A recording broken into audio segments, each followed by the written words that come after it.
What if you could convince someone to give you exactly what you wanted and make them believe it was their idea?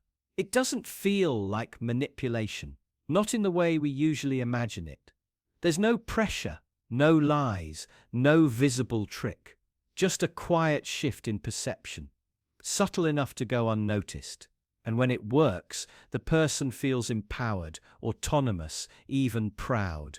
They don't realize they've been guided. They feel like they've led themselves. But every step they took was designed. Think about the last time you made a big decision, one that felt spontaneous, self-directed. Maybe it was a purchase, a career move, a shift in values, something that felt like it came from deep inside you. Are you sure it did? Because this is how it works. Not through argument or demand, but through suggestion, framing, silence, a few carefully placed questions, a pause at the right moment, letting you speak until you start convincing yourself. The most powerful influence never announces itself. It hides in your own voice. And the people who master this, they don't need to force anything. They just understand how people process choice. They know that if you give someone a reason to defend a position, they'll adopt it. If you ask for their opinion, then wait quietly, they'll start talking, and eventually align with what you wanted all along. Not because they were tricked, but because their ego needs consistency. Once they say something, they need it to be true, so they keep reinforcing it, until it feels like belief. The most skilled persuaders use less effort, not more. They don't argue. They create an opening. They plant an idea and leave.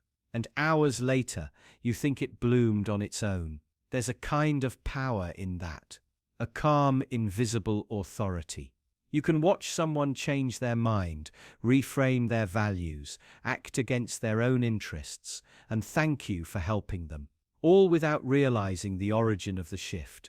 And when money's involved, it becomes sharper, more efficient. People who get rich this way don't shout. They don't sell. They invite. They understand that resistance comes from pressure, so they remove pressure entirely. They let you come to them. They make you feel safe, understood, autonomous. And then they gently walk you to the place they wanted you all along. By the time you hand over your attention, your loyalty, your money, you're grateful. You feel seen, empowered, like it was your idea. It's not deception, it's structure, a predictable sequence of psychological cues. First, you make someone feel heard, then you mirror their values. Then you offer something that fits, not because it's best for them, but because they already told you what they want. All you did was hold up a mirror and let them see what they were hoping for. But here's the part most people miss. This kind of influence doesn't stop when the interaction ends. Once someone believes it was their idea, they become more loyal, more invested. They protect it, defend it, build around it. And the original source, the suggestion, the nudge is forgotten. They start shaping their identity around it. And they'll resist any attempt to reveal where it actually came from. Because realizing that your choices weren't truly yours, that someone else planted the seed, that you've been building your life around an idea that wasn't born in your mind, that's too painful, too humiliating. So instead, the mind defends. It rewrites the story. It creates false memories. It erases the evidence of influence, leaving only the illusion of independence. And now, the person who guided you doesn't need to be present anymore. They're inside your head. Their goals are moving through your actions. Their desires are being fulfilled through your decisions. And you don't even remember when they entered. This isn't just marketing. It's control. Quiet, clean, deniable control. The kind you can't fight, because you don't know it happened. And it works best when it aligns with your ego, when it flatters you, when it gives you something to feel proud of. That's when the trap closes. That's when manipulation becomes identity. So now ask yourself, how many of your beliefs, your values, your purchases, your ambitions, how many of them were truly yours, and how many were planted? You're scrolling through your phone when something grabs you, not just interest, urgency.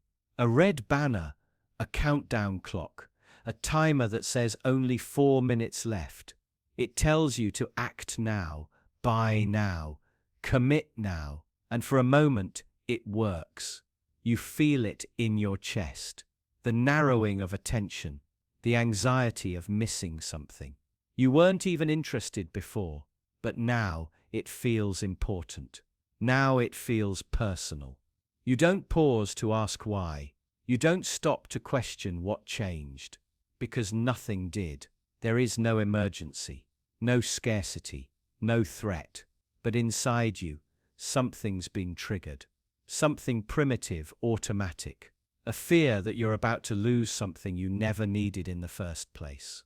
That fear is manufactured, deliberately, by people who understand exactly how you work. They know that urgency breaks down your judgment, that time pressure dismantles logic, that once you feel like you might miss out, you stop asking the one question that would protect you.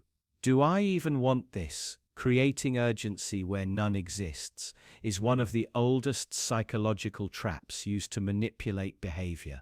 Not with facts, not with value, with pressure, with artificial stakes that hijack your attention. They don't need to make the offer better. They just need to make it feel fleeting, temporary. Like if you don't act now, you'll lose a once-in-a-lifetime chance. And by the time you realize the trick, you've already clicked. You've already paid. This works because your brain isn't designed for slow markets or infinite shelves. It evolved in an environment where hesitation meant starvation, where missing out meant never getting another shot. Urgency speaks to a part of you that's older than language, a part that doesn't weigh consequences.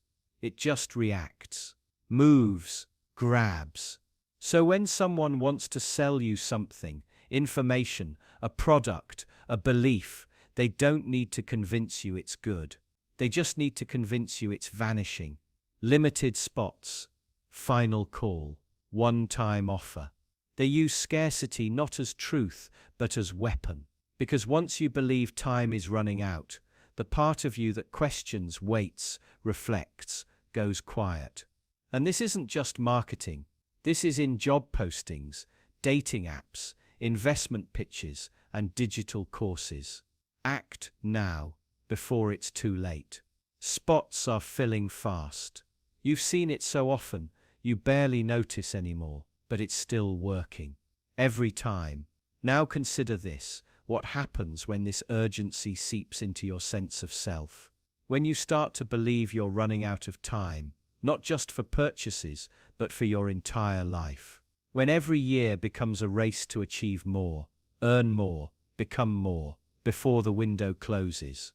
Who created that clock? Who made you feel like your worth expires? You begin to internalize it. Every goal becomes urgent, every milestone a deadline. You start optimizing your days like a product launch. Efficiency becomes morality. Productivity becomes identity. Rest becomes failure. Because someone convinced you that if you slow down, you fall behind. That if you aren't always improving, you're already losing. But no one ever tells you what you're losing, or who you're losing it to. The pressure builds anyway, not from scarcity of time, but from the illusion of it. An urgency injected into you by systems designed to profit from your panic. And it never ends. Because as soon as one offer expires, another takes its place. A different clock, a different countdown, a new promise of meaning, status, transformation. If you move fast, if you act now. And the only way to feel safe again is to keep chasing, keep clicking, keep spending. But here's the part they never say. If urgency can be created artificially, then so can peace. So can slowness. So can the space to think clearly. to ask not what you're about to miss, but why you're being told to panic in the first place. Because when you stop moving, the illusion unravels. You realize the offer was never rare, the opportunity was never unique, the time pressure was never real. It was all constructed to make you feel like your options were disappearing, so you'd forget you had them in the first place. And once that spell breaks, everything changes. You see the manipulation, you feel the silence underneath the noise. You recognize that you were never actually late. You were just rushed, on purpose, repeatedly. So you wouldn't notice what they were taking, and by then they already have it. Your time, your money, your attention, your peace. And you wonder quietly, how many things have you chosen in your life? Not because they mattered, but because someone made them feel urgent. How many choices weren't yours at all? You've probably heard it before, that the secret to closing the deal is confidence, assertiveness, maybe even charm. But what if it's none of those things? What if the real secret is something uglier, more manipulative, and buried deep inside the way you see yourself? It starts the moment you walk into the room, not with your pitch, not with your research, but with your identity. The version of you that believes you're worth listening to. The version that doesn't just want the deal, but needs it to prove something. You don't say this out loud. Most people don't. But inside, something shifts. You're not selling the product, you're selling yourself, your value, your validation. Now the person across from you isn't just a client, they're a mirror. And you're asking them to reflect back a version of yourself that feels powerful, desirable, superior. The sale becomes more than a transaction.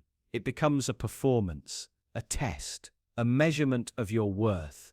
And it works, not because you know more or care more, but because you've convinced yourself that winning is the only outcome that makes you real. When you believe the deal confirms your identity, failure becomes unbearable, so you push harder, not to serve them, but to protect you. Here's where it gets darker. You start reading people in ways they don't notice. You sense hesitation, and you use it. You amplify urgency. You play to their fears, their needs, their ego, because you've already sacrificed yours to the game. You stop asking what's true. You start asking what will work. You stop thinking about fairness. You start thinking about leverage. Because if they say no, what does that mean about you? You tell yourself it's about value, that you're simply showing them why your offer is worth it. But deep down, the value you're really trying to prove is your own. Every objection feels personal. Every hesitation feels like rejection. And rejection in this state is unbearable. So you turn up the pressure. You make them feel uncertain without you. You reframe their doubts as weakness. You mirror their language, their fears, their ambition, until they start to believe that only you understand them, that only you can give them what they want. But the truth is, you're not offering them a solution. You're offering them a version of themselves they like, a version they want to believe in. And you're doing the same thing to yourself. The deal isn't about the money. It's about proving you can control how others see you, that you can manufacture agreement, that your will is stronger than theirs. When they sign, it's not just their commitment, it's your confirmation, your story about yourself, reinforced by someone else's surrender. You start chasing this feeling. You get addicted to the moments where someone else validates your power, where their yes becomes a reflection of your dominance. But that feeling fades fast. So you go looking for the next one, and the next. Each deal a temporary fix, each close a fleeting high. You become dependent on external validation to maintain the illusion of internal certainty. Eventually, you stop caring if the deal is good for them, or even for you. You just need it to happen, because without it, the questions creep in. Who are you if you don't win? What are you worth if they say no? You tell yourself you're being strategic. You call it persuasion, but really, it's fear. A fear so quiet and constant, you don't notice it anymore. It hides behind the ego, behind the performance, behind the smile, because the ego you're using isn't making you powerful, it's making you fragile. You think you're controlling the game, but the truth is, the game is controlling you. And the worst part, sometimes you win. And it still doesn't feel like enough, because it never was about the deal. It was always about the version of you you're desperate to believe in. And now you're not sure if you've become good at closing or just good at pretending. What if the product doesn't matter at all? Not the features, not the design, not even the price. What if none of it is really about what's being sold, but entirely about what it makes you feel like you are? That's the part no one wants to admit. The part where we stop asking, is it good? And start asking, what does it say about me? Because once someone can answer that question for you, once they can promise you a better version of yourself, then they don't need to sell the product anymore. They just have to sell the dream. It doesn't even have to be a big dream. Just enough to feel a little more attractive, a little more respected, a little more in control. You'll start to believe that without this thing, whatever it is, you're somehow missing something essential, that it's not just a product, it's an identity. This is how people get rich. Not by selling tools, but by selling transformations. Not by offering reality, but by creating stories. And you're not buying the thing. You're buying your place inside that story. You can see it everywhere once you start looking. A luxury watch isn't about telling time. A self-help seminar isn't about knowledge. A fancy car isn't about driving. None of it is really practical, but it doesn't have to be. Because if someone can make you feel like buying, it makes you smarter, cooler, stronger, or more successful, then they've already won. You'll convince yourself you need it. And if you can't afford it, you'll justify the debt. You're not irrational, just human. People crave meaning more than utility. They'll spend money to escape insecurity, not to solve problems. That's why ads show feelings, not facts. Faces, not features. They know emotion always wins. And once they sell you that feeling, they don't just take your money, they take something deeper. They reshape how you see yourself. They define what success looks like. They start to control your sense of enough. Because now, having the product isn't the end. It's the beginning of needing the next one. You start chasing a feeling that never stays. A sense of worth that always slips just out of reach. And that's where the real profit is, keeping you just insecure enough to want more, but never satisfied enough to stop. Sometimes you'll catch yourself. You'll see the manipulation. You'll recognize that what you're buying isn't real, but it won't matter, because it still works. The dream still pulls at you. The part of you that wants to believe, that wants to feel worthy, will drown out the part that knows better. You might even try to justify it logically. You'll list features, benefits, value. But deep down, you know you're lying. You know you're buying a feeling, a version of yourself you wish were real. And the people selling it to you, they understand this perfectly. They don't just know what you want, they know what you're afraid of. They know how to make you feel like you're falling behind. Like everyone else already has what you're missing. They make the dream feel urgent, scarce, fragile. So you act, you buy, you chase. Not because the product is extraordinary, but because the dream feels too good to pass up. Because in that moment, you're not just buying something, you're becoming someone. And slowly, without realizing it, you stop asking if anything is true. You just want it to feel true. You stop caring what the product is. You care how it looks, how it sounds, what it means. And if the meaning is strong enough, you'll accept anything. This is why the smartest marketers never describe what something is. They describe who you'll be with it. That's all they need to do. And if they're good enough, they'll make you think it was your idea. And now the trap is set. Because once your identity is wrapped up in what you buy, you can't stop. To stop would feel like giving up, like failing, like losing something sacred. So you keep going, even when it empties you. This is what it means to sell the dream, not the product. To offer the feeling of becoming someone better, without ever delivering anything that lasts. And maybe the most disturbing part is how much you want it to work. How much you need the dream, even when you know it's fake. You want to believe the next thing will finally complete you. You want to believe you're one purchase away from feeling whole. But deep down, you know the truth. You don't buy products. You buy permission to believe in a version of yourself that doesn't exist. And they're not selling you anything real, just the fantasy that maybe someday you will be. What makes you trust someone? Not like them, not agree with them. Trust them. Trust them enough to tell them things you regret. Trust them enough to follow their advice against your instincts.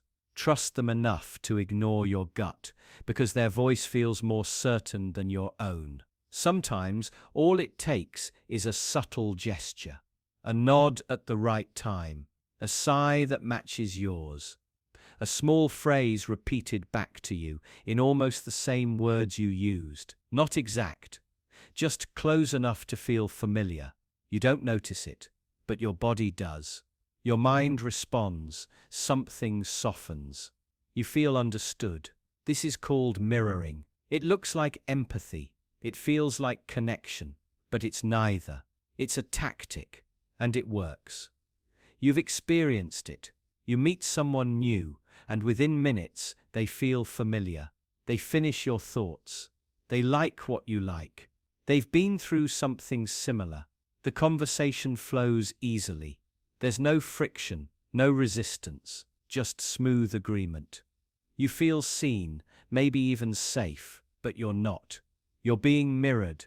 Every emotion you show, every opinion you voice is fed back to you in slightly altered form. Enough to seem independent, but still aligned. You mistake this for chemistry, but it's calculation, precision, discipline. They're copying you. Not exactly, but rhythmically, intuitively. They adjust their posture when you shift. They match your tone without sounding artificial. They ask questions, just insightful enough to appear interested, but never invasive. You think they're genuine. They're not. They're using a method, mirroring, bypasses your defenses. It tells your subconscious we are the same. You feel calm around them, even when you barely know them. You interpret the comfort as trustworthiness. But what you're really feeling is recognition of yourself. You're not drawn to them. You're drawn to your own reflection. This is how people manipulate others without force, without threats, without deception. They reflect your values, your fears, your hopes back at you. And because it looks like care, you open up, you lower your guard. You listen more closely. And when they make a suggestion, invest here, sign this, follow that path, you don't pause, you follow. Because it feels like the suggestion came from within you. You're not being persuaded, you're being echoed. It's easy to spot in hindsight. You think back on conversations that felt too smooth, too agreeable. You replay the phrases, realize how often they repeated your own words, how quickly they aligned with you. But at the time, it felt natural, it felt real. And that's the trick. Mirroring doesn't just build trust, it builds dependency. Once someone becomes your mirror, your sense of self becomes entangled with them. You start seeking their approval unconsciously. You want them to keep reflecting you back. It feels like understanding, but it's dependency disguised as connection. You give more than you mean to, share more than you should, and slowly you become predictable. Your emotions become tools, your values become leverage. Your story becomes a script they can play back to you whenever they need something. Your money, your vote, your loyalty. They don't force you, they don't need to. You walk into the trap smiling, grateful, even, because it feels like belonging. And this is how people get rich off others' trust. They don't manipulate with lies, they manipulate with reflection. The more closely they mirror you, the more you surrender. Not because you're weak, but because the human brain is built for resonance. We're wired to trust those who feel like us, who sound like us, who hurt like we do. Mirroring hijacks this wiring. And once it's hijacked, truth doesn't matter. Only familiarity does. So the next time someone makes you feel perfectly understood, ask yourself quietly, what exactly did they understand? Did they know you? Or did they just copy you gently enough to make it feel like connection? And when you said yes, what were you actually agreeing to? Because the person who mirrors you best is the one most invisible to you. They disappear behind your reflection. And by the time you realize it, you've already handed them everything. There's a limited number of units left. That's what the banner says. Bold red text. Slightly larger than the rest of the page, and just beneath it, a countdown. Only 5 remaining. It's not complicated. It doesn't need to be. That message alone changes how you feel. 5 left. Soon it will be 4. Then 3. The product hasn't changed. Your needs haven't changed. But now it feels urgent. It feels necessary, and you don't know why. You weren't planning to buy anything today. You were just browsing, casually. But now, you're hovering over the button, heart rate slightly elevated, wondering if you'll regret it later. Wondering what it would mean to miss out. This is how panic buying starts. Not from need, not from logic, but from carefully designed pressure. You think you're in control. You think you make decisions based on facts. But in moments like this, you're not choosing freely. You're reacting to something carefully constructed to manipulate your instincts. The message is simple: scarcity, framed just right, just visible enough to make you uncomfortable, just believable enough to bypass skepticism. It doesn't have to be true. It just has to feel true. And it does feel true, doesn't it? Because what if they really are about to sell out? What if you come back in 5 minutes and it's gone? What if other people know something you don't? Suddenly, you're not thinking about value. You're not asking whether you actually want it. You're only asking whether you'll regret waiting. This is the trap. Scarcity isn't always real, but panic always is. And panic changes everything. It makes the ordinary feel urgent. It makes hesitation feel dangerous. It makes no feel like failure. And it works, again and again, across every industry, from concert tickets to toilet paper to cryptocurrency. Not because the product is exceptional, but because your fear is predictable. They don't need to convince you it's worth buying. They just need to convince you someone else is about to take it from you. You imagine other people rushing to buy. You imagine the countdown ticking faster. You imagine being left behind. These images aren't based on anything real, but your mind reacts as if they are. You're not comparing products anymore. You're not making choices. You're reacting to threat, a manufactured threat that's been tested, refined, and optimized to bypass your defenses. You want to believe you're smarter than that you're too rational, too cautious, too aware. But it's not about intelligence, it's about design, and the design is older than you think. Scarcity triggers fear because evolutionarily, scarcity meant survival, food, shelter, resources. When something was running out, it meant danger. Your body still reacts that way. even when the only thing at stake is a limited edition coffee mug. And if that wasn't enough, they'll add another layer, a timer, a flashing banner, a review from someone who just bought this item. Each piece builds the illusion, builds the pressure. You're not just being told the item is scarce, you're being shown a world where everyone is watching the same thing you are, wanting it, competing for it, and only a few will win. That's how they frame it. Not as a sale, but as a test. Can you act fast enough? Are you decisive enough? Will you miss your chance? They turn hesitation into weakness, thoughtfulness into risk, and they reward speed, not deliberation. Even if you don't buy it, you still feel it. That gnawing thought that maybe you should have, that maybe you missed out, that maybe someone else got something you didn't. And that's the real trick. They don't just want your money, they want to reshape how you feel about time, about risk, about choice. They want to turn every decision into a race.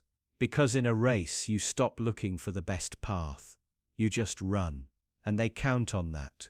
Every notification, every banner, every low inventory alert is designed to make you run, not think. You think you're browsing, but really, you're being guided, nudged, accelerated.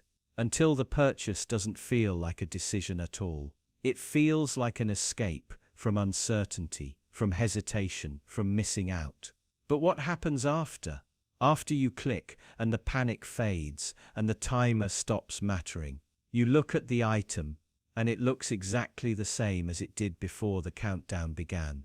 And now you feel something else. Not excitement, not satisfaction, just silence and a faint, hollow question you try not to answer. Why did I really buy this? Would you lie if you knew no one would ever find out? Not a harmless lie, not a white lie, a lie that twists the truth so completely it becomes a weapon, one that elevates you above others, one that earns trust, admiration, even power, all based on something that isn't real. And what if it worked? What if people believed you, believed in you? What if the rewards were immediate and massive, deals closed, doors opened, reputations made? What if pretending to be confident, certain, and credible gave you exactly what you wanted? Would you still hesitate? The world rewards appearances. It always has. And confidence, real or not, is the appearance that matters most. People don't follow truth, they follow strength. They trust the person who looks like they've already won. And that trust is often blind. You see it all the time, in job interviews, on stages, in boardrooms. The person with shaky credentials and a strong voice beats the quiet expert every time. Not because they're right, but because they act like they are. And it's not just others who fall for it. You believe your own performance too. When you fake confidence long enough, it starts to feel real. You look in the mirror and see someone powerful, someone certain. Even if the foundation beneath you is cracked, hollow, false, you begin to perform your own role. And the more people respond to it, nodding, applauding, deferring, the easier it becomes to forget that it's a performance. But here's the problem. Your lying with confidence doesn't just change how others see you. It changes how you see yourself. It starts to bend your sense of truth. You begin to believe that the version of you being rewarded is the real one. You stop asking if the things you're saying are true. You start asking if they'll work. Slowly, the line between persuasion and manipulation fades. What begins as harmless self-promotion turns into deception. Not because you wanted to lie, but because the lie became useful. The lie became necessary. And now the lie is who you are. And if that's true, does the original truth even matter anymore? You tell yourself everyone does it, that it's part of the game. You rationalize. You say you're just putting your best foot forward or believing in yourself. But those phrases are just armor. They're excuses wrapped in positivity. Because deep down, you know that sometimes you're not qualified. Sometimes you're bluffing. Sometimes you're selling confidence you haven't earned. And the people who trust you, they don't know that. They assume certainty means truth. They believe in you because they can't see the cracks. And every time they reward you, they reward the lie. And that feels good. Addictive even. Because it works. Confidence is currency. It buys attention. It buys access. It buys power. And once you realize that, it becomes hard to let go. Hard to go back to honesty when dishonesty is faster, when it's easier, when it pays better. So you keep going. You exaggerate a little more. You claim credit that isn't yours. You bend the story so it suits you. And every time you tell yourself it's fine, that the outcome justifies the distortion, that success is what matters, not how you got there. But what happens when the lie catches up? What happens when the people who believed in you find out who you really are, what you really know or don't? What happens when the performance breaks? Maybe it never will. Maybe you'll get away with it. Maybe the world will keep rewarding the mask you wear. And if so, what does that say about the world? About you? If everyone's pretending, then who's real? If success depends not on honesty, but on performance, what does that make you? A leader, a fraud, or just someone who understood the rules better than everyone else? You start to realize the game isn't about truth. It's about belief. If you can make others believe you, then you win, even if the belief is built on nothing. But here's the last question, the one you can't escape. When you stand in a room full of people, applauding your success, do you feel proud, or do you feel alone? Because you know something they don't. You know the version of you they love doesn't exist. What happens when someone encourages you to speak first, not out of politeness, but because your words are the most useful tool they have? They listen, not passively, not politely, but with precision. Every word you say is measured, not for meaning, for leverage. You think you're building trust, creating connection, but they're already calculating what to mirror, what to challenge, what to ignore. They ask open-ended questions. They let silence linger. They nod at the right moments, draw you out with half smiles and pauses. You keep talking. You reveal fears without realizing it. You expose values, priorities, insecurities. You think you're leading the conversation. You're not, because they don't need to dominate. They need you to feel safe, so you keep explaining yourself, making your case, defending points they haven't attacked. You're offering them the map, what you care about, what you fear, what you hope to avoid. And once you've finished, they begin. They use your words. Not exactly, just enough to sound familiar. They reframe your language, tilt it slightly, repurpose it toward their advantage. You hear your own beliefs reflected back at you, but refined, sharpened, slightly changed. You nod, thinking you're being understood, but you're being reshaped. They'll agree with your values, then twist them. They'll honor your goals, then suggest a better path that just happens to benefit them. You don't notice the shift. It feels like compromise. It feels like clarity. But something has already changed. They never told you what they wanted. You volunteered that. They never argued with your views. They used them. And now you're invested, committed, moving forward on a path that feels like yours, but isn't. This is how control happens quietly. Not through force, not through threat, through patience, through letting you speak first, and deeply, through letting you believe the idea was yours. Because once you say something out loud, you start to defend it. You want to be consistent. You want to seem rational. You forget that the words were planted, slowly, subtly, from the very beginning. And this doesn't happen all at once. It builds in meetings, in sales, in relationships, one agreement at a time, one insight at a time. Each moment, tiny, harmless, but over time, the ground shifts. You give more, adjust more, accept more, until you don't remember how you got here. You feel respected. You feel heard. Not by argument, not by manipulation, but by being allowed to speak freely. They never needed to win. They just needed to wait. And if you try to resist now, it feels like you're contradicting yourself, like you're breaking an agreement you never really made. Because the words came from your mouth. The promises felt mutual. The deal felt fair. It's only later that you realize how deeply you were guided. It's not always malicious. It's not always cruel, but it is always calculated. Every silence, every question, every nod, designed to draw you in, layer by layer, until the conclusion feels inevitable, because you spoke it into existence yourself. And the most dangerous part is this. It doesn't feel like losing. It feels like understanding, like collaboration, like progress. That's what makes it work. You think influence looks loud. You think power announces itself. But the most effective power is invisible. The kind that lets you keep your pride. The kind that lets you believe you were never influenced at all. And now you begin to wonder, how often have your own words been used this way? How many decisions felt like yours, but weren't?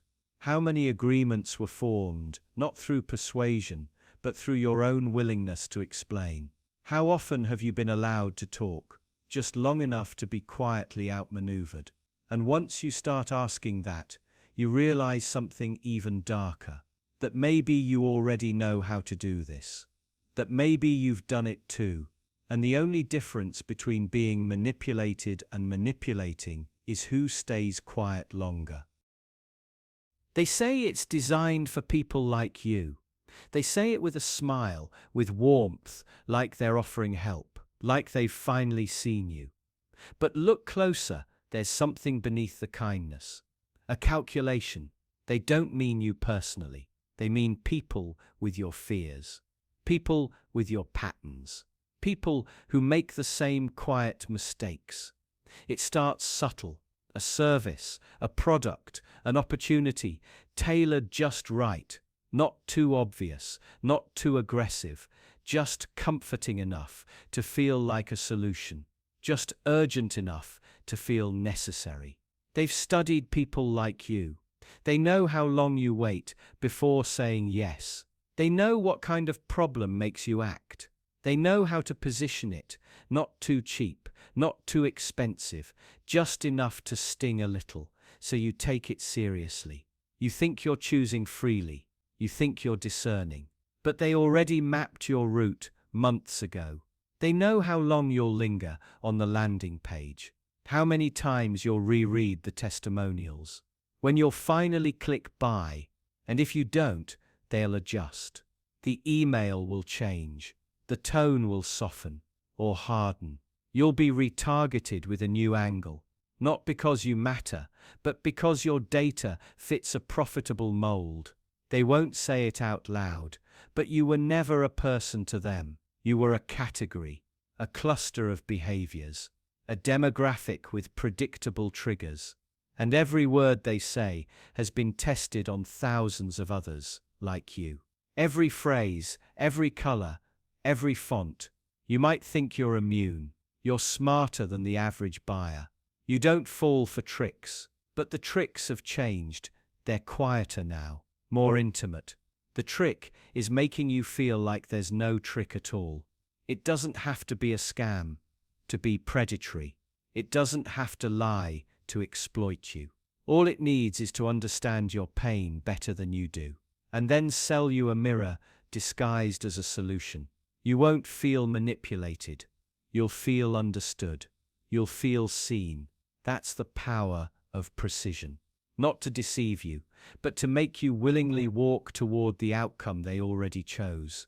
And even if the product works, even if it helps, it doesn't change what happened. You were mapped, patterned, harvested. Not just your clicks, but your insecurities, your hesitations, your emotional price point. And if you become dependent, if you come back again and again, needing more, spending more, hoping more, that's not a flaw in the system. That's the system working exactly as it should. It was built for people like you, not to uplift you, but to turn your uncertainty into loyalty, your loneliness into engagement, your frustration into conversion.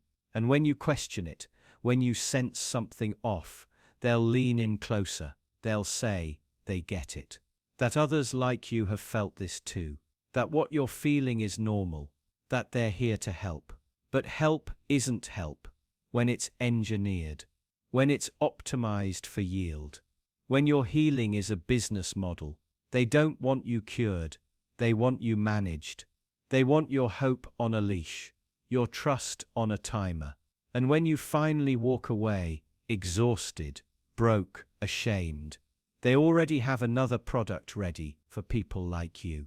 And maybe the most disturbing part isn't that this is happening. It's that deep down, you already knew, and you kept clicking anyway. You're offered a choice. Total freedom. Liberty. No rules, no expectations. Do whatever you want. Go wherever you want. No one is watching. No one will stop you. And without hesitation, you go back to your routine. You wake up at the same time. You follow the same path. You choose, again, to obey. It doesn't feel like obedience. It feels like stability, familiarity. But that's only because the commands aren't coming from above anymore. They're coming from inside you. You've internalized them. You've made them yours.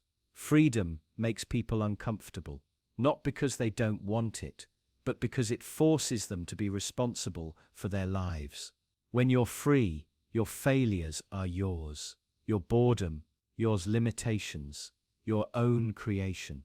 That's why most people don't use freedom to change. They use it to reinforce the cage. You believe you're acting on your own will. You believe your choices are deliberate. But watch what happens when no one's looking. Do you act differently? Do you become braver, more honest, more free? Or do you simply recreate the same patterns, unchanged, as though someone was still watching? There's a kind of safety in predictability, the comfort in surrendering to a system, even one you resent. It gives you structure, direction, purpose. Even if that purpose isn't truly yours, even if the structure is invisible, and when someone offers you that structure, wrapped in the language of independence, what do? You listen, you follow, you agree. Not because you're weak, but because it feels like yours. Because they didn't force you, they made you want it. You start to think it was your idea all along, that you reached these decisions freely, that your desires are original, personal, true. But every ad, every algorithm, every carefully chosen word pushes you slightly, invisibly, predictably, and each time you respond just as they expect. You obey, not because someone tells you to, but because they never had to. They just shaped your environment, nudged your incentives, made certain choices feel inevitable. They give you two options, one painful, one easy, and you choose the easy one over and over. They show you success, comfort, acceptance, all waiting if you just follow the path, just do what's expected, just perform. And you do, not because they threatened you, but because they made you afraid of what might happen if you don't, afraid of being different, afraid of missing out, afraid of being left behind. So you dress the way they want, speak how they prefer, chase what they define as valuable, and you call it ambition. But the rewards you seek were designed by someone else. The standards you try to meet were set without your consent.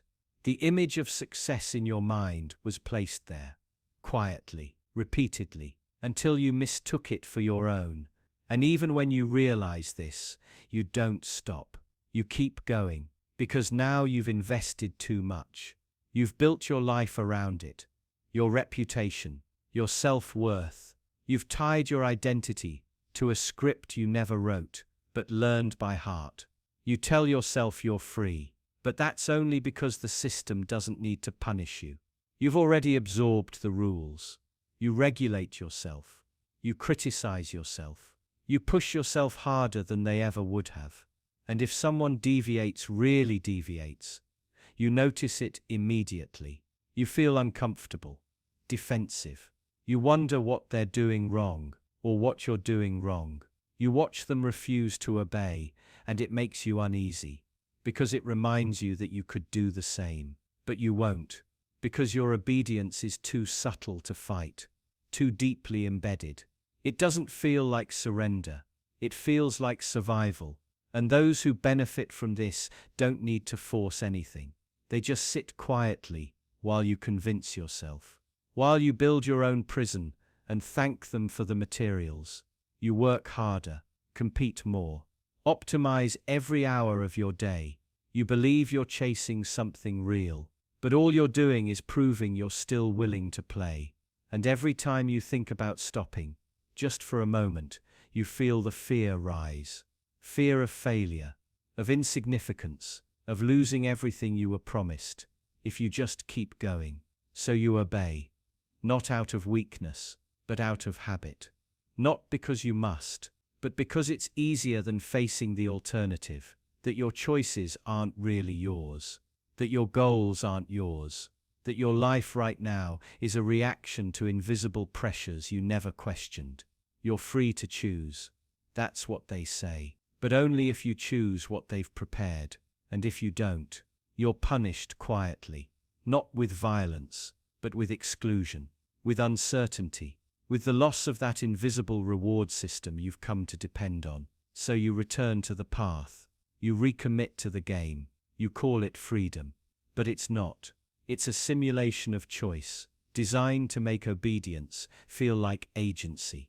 And the more convinced you are that you're acting freely, the deeper the control goes. And maybe that's the most effective form of power, one that never has to show itself, one that lets you feel free while ensuring you never truly are. Are you in a rush, or do you just want me to think you are? People talk fast for different reasons. Sometimes it's nerves, sometimes it's excitement. But sometimes, especially in business, in negotiations, in sales, it's something else. It's control. The faster someone talks, the harder it becomes to interrupt them. Your brain can't fully process what's being said, so you start nodding before you've even understood. You lose track of the specifics. You miss the qualifiers. You let certain claims go unchallenged because they've already moved on to the next. And it starts to feel like you're the one who's slow, like you're behind, like you're not keeping up. This isn't an accident.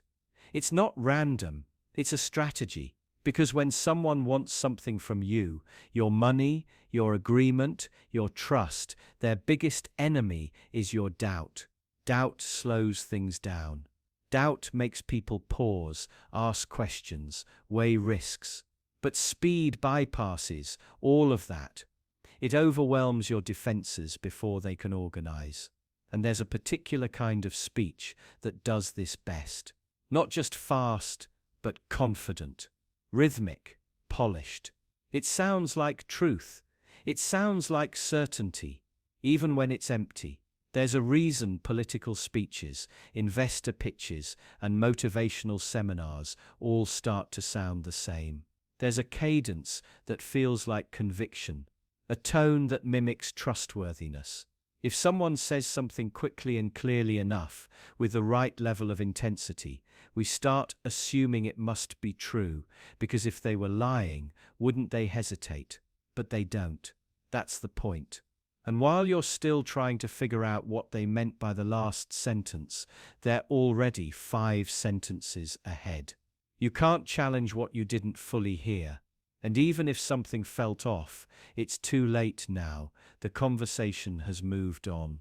This tactic shows up most where the stakes are high, where hesitation could cost the speaker something. A lost sale, a missed investment, a failed manipulation.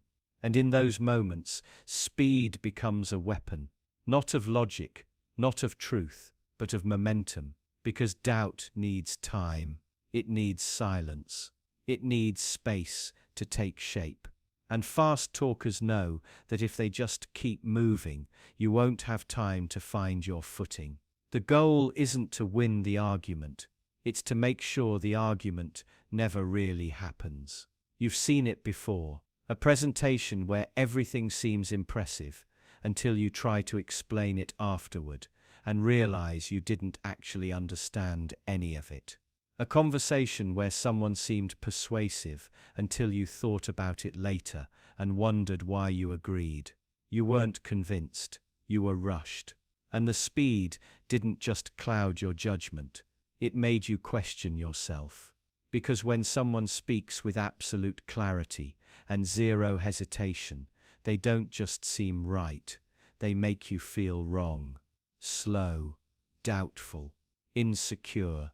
And if you already walked into the room unsure of yourself, you never stood a chance. Their confidence becomes your confusion. Their rhythm becomes your silence. It's not just what they say, it's how fast they say it.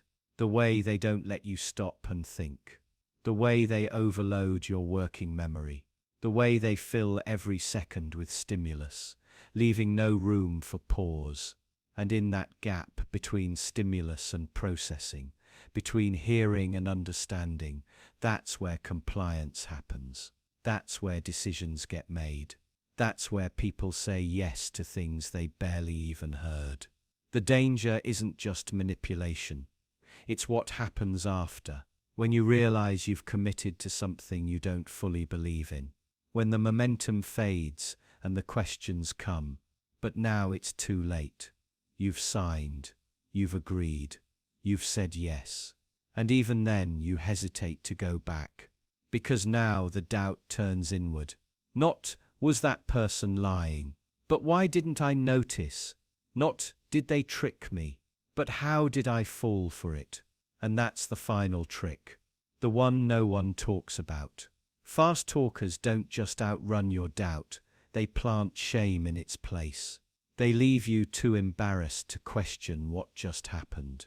You nod, you smile, you agree, and afterwards you replay it in your head, realizing that you were never in control of the conversation at all. It wasn't persuasion, it was velocity. And maybe you've done it too. Maybe you've learned that when you start to lose someone, speeding up can keep them from slipping away. That if you just talk a little faster, with a little more energy, they won't have time to leave. Because deep down, maybe you know the same thing, that the more someone slows down, the more likely they are to realize they shouldn't be saying yes. That doubt only needs a second, just 1 second. And that's why you keep talking. Because silence is where the truth lives. And you're afraid of what they'll find there. You're sitting across from someone at a table. Their eyes are locked on yours, steady, calm, unblinking. They're smiling softly, but not warmly. You feel relaxed, open, at ease, but something isn't right. You're talking, but you don't quite remember what about. You're agreeing to something, but the details are blurry. Their gaze hasn't moved, and you don't notice that their hand is already in your pocket.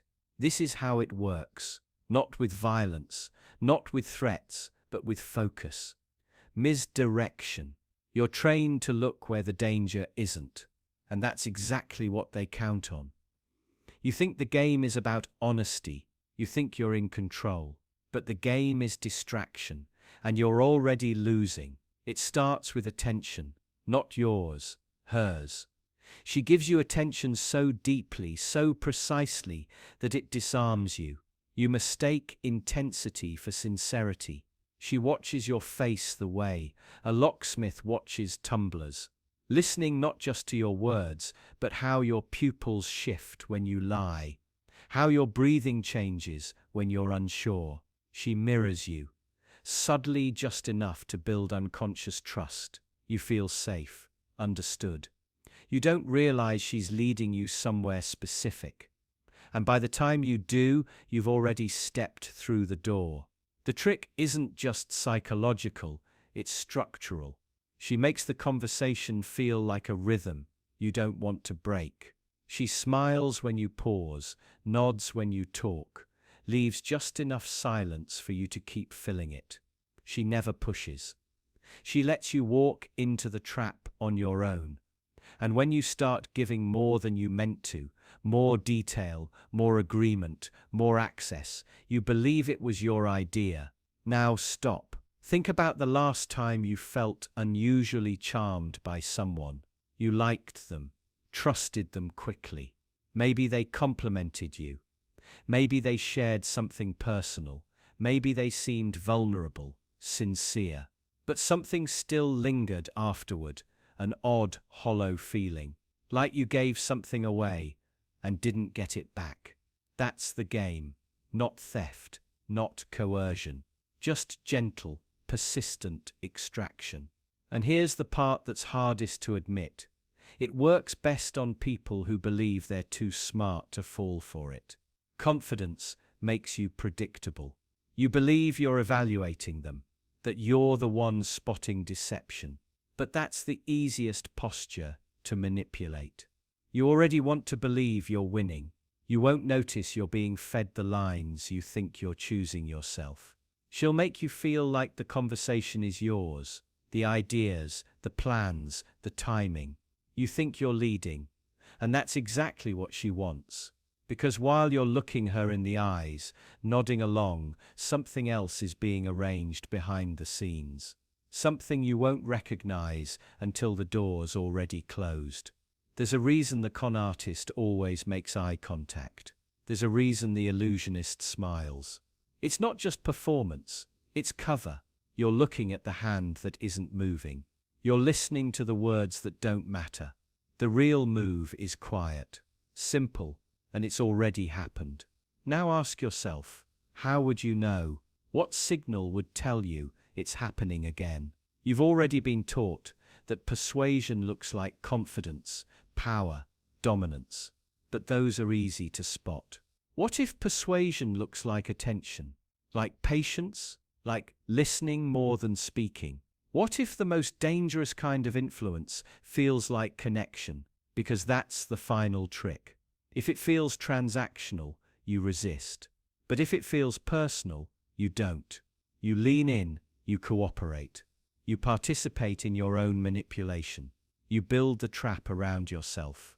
And when it's over, when you've handed over what they came for, you won't even be angry. You'll tell yourself it was mutual. You'll say you were helping. You'll rewrite the memory so it doesn't feel like a loss. Because the truth is too uncomfortable. You weren't tricked, you were guided. And maybe the scariest part is knowing that the same trick works every time. Not because it's clever, but because you want it to. You want to believe the person looking into your eyes is safe, that their interest is real, that their kindness means something.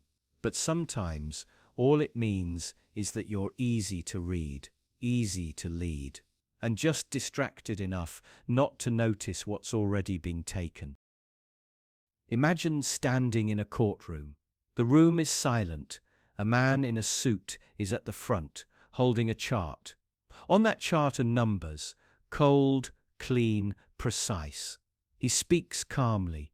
He says the product caused less than 1% of users any harm. Statistically insignificant, he claims. You nod without thinking. Less than 1% doesn't sound like much. But then you notice the mother in the front row. She's holding a photo of her daughter. Her hands are shaking. Her daughter was in that 1%. She's dead now. And you start to understand. Numbers can make almost anything sound reasonable. When someone wants to lie, they don't need to twist the truth. They just need to find the right statistics. Because once a number is on the screen, your mind turns off. It feels objective, scientific, safe, but numbers don't exist on their own. They're chosen, framed, pulled from a larger picture, and arranged to tell the story someone wants you to hear. Say a drug works 90% of the time. That sounds good, but what if the 10% it fails on end up paralyzed? What if the study that showed this was funded by the company that sells it? What if they tested it mostly on healthy young people, even though it's meant for the elderly? Every number has a shadow behind it, and most people never ask about the shadow. That's how manipulation works. Not by lying outright, but by showing you the part of the truth that makes the lie feel real. You've probably fallen for it before, maybe when buying something, maybe in a debate, maybe in a moment when you wanted to believe something was safer than it really was. And that's the thing. Statistics don't just fool the gullible. They work best on the intelligent, because the smarter you are, the more you think you can see through deception. The more confident you become in your ability to judge risk. And confidence is exactly what deception needs. It's easy to mislead someone who thinks they can't be misled. Imagine a headline: "Crime is down 40%. Sounds great, but what if crime is only down in certain areas, wealthy ones, and has doubled in poor neighborhoods? What if violent crime went up, but petty crime went down so much that it skewed the average? What if down 40% means compared to a specific spike in a single year, not a long-term trend?" It's all technically true, but the truth is slippery when it's wrapped in percentages. Now think about finance. A company reports record growth, 10% increase year over year. Shareholders are thrilled, but what they don't see is that the previous year was a disaster. Growth from rock bottom isn't real success, it's recovery. But the number looks good, so no one asks questions. They invest. The company profits, and the truth stays buried beneath the numbers. There's a term for this: statistical framing. It means choosing which angle of the data to show and which to hide. Like holding up a mirror that only reflects what you want others to see, and it works. Not because people are stupid, but because people are busy, tired, distracted. No one has time to read the full report. No one checks the methodology, the sample size, the selection bias. So we rely on summaries. We trust headlines. We believe the person with the graph. And this trust is a weapon. Used carefully, it can justify almost anything. Layoffs, price hikes, policy changes. Every action can be hidden behind a chart, and the more complicated the chart, the less likely you are to question it. Confusion becomes a shield. Some people build entire careers on this. They learn which numbers to highlight, which comparisons to make, which time frames to choose. And once they find a story that sells, they repeat it. They publish it. They present it with confidence and authority. Because once a lie has numbers behind it, it no longer feels like a lie, it feels like science. But there's something worse. Sometimes they believe their own deception. If you repeat a skewed number enough times, it stops feeling like a tactic. It becomes your truth. And once that happens, even good people start spreading harm without realizing it. A false belief, reinforced by data, becomes nearly impossible to uproot, especially when it benefits someone. Now ask yourself, how often do you trust numbers without thinking? How many times have you heard a statistic and just accepted it? How often have you made a decision based on what seemed like solid, logical information, only to feel later that something was off? Maybe it wasn't the decision that was flawed. Maybe it was the story told by the numbers. Because numbers don't lie. But people do. and they use numbers to make the lies sound true. And once you realize that, you stop seeing data as neutral. You stop feeling safe just because something sounds statistical.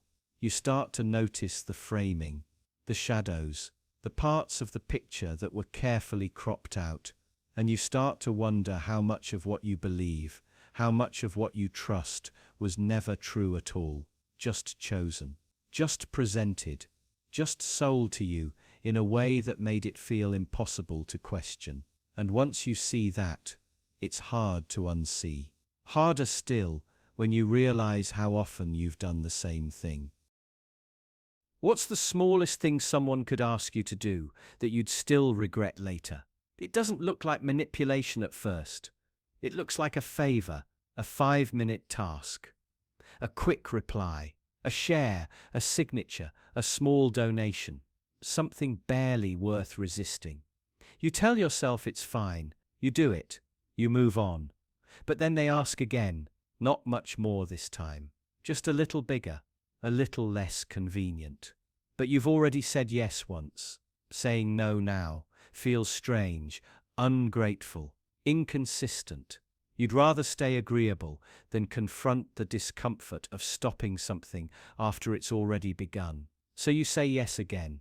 You rationalize it the same way. And the third ask, it comes even easier. Maybe now it's longer, riskier. Maybe you have to lie a little, bend your schedule. Maybe it costs you something small, money, time, reputation, but it doesn't feel like a betrayal of who you are. Not yet, because you're still thinking in relative terms, compared to the last thing. This is just a step up. You're not thinking about where this path leads. You're thinking about how close each new request is to the last. And if the last one felt okay, this one must be too.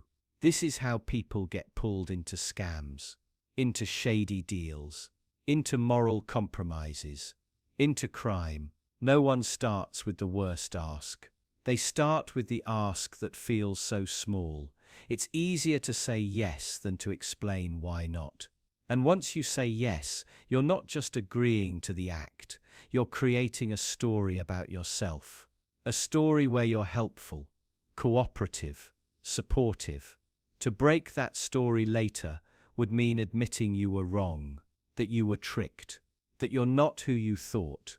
So you double down. You tell yourself you're being loyal, being kind, being smart. You don't notice how much you're giving up until the ask is too big to ignore. By then, it doesn't feel like you have a choice. Saying no now would raise questions, draw attention, break the pattern. Saying yes keeps things smooth, quiet, comfortable.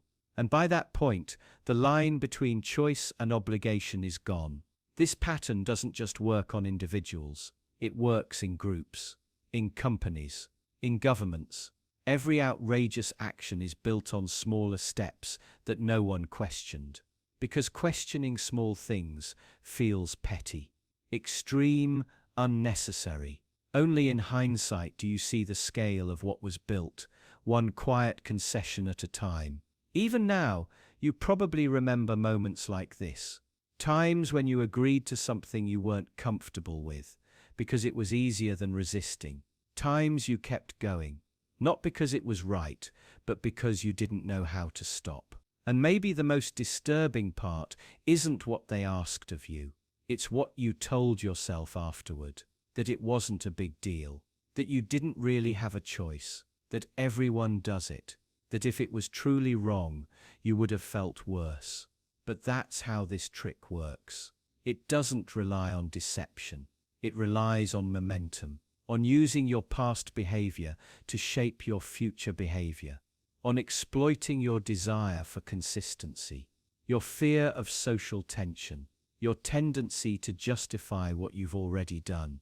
Because if you can be convinced to take one small step, you can be led almost anywhere. Not because you were weak, but because every step made sense, right, until it didn't. They don't need to prove it's right.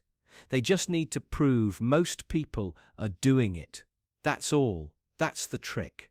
The moment you believe something is normal, the question of whether it's moral disappears. You stop evaluating it. You stop resisting it. You stop thinking. You just do it. Because everyone else is doing it. You see it in small things first. A shortcut someone takes, a rule someone bends. You hesitate at first. Then you hear someone say it, quietly, almost casually.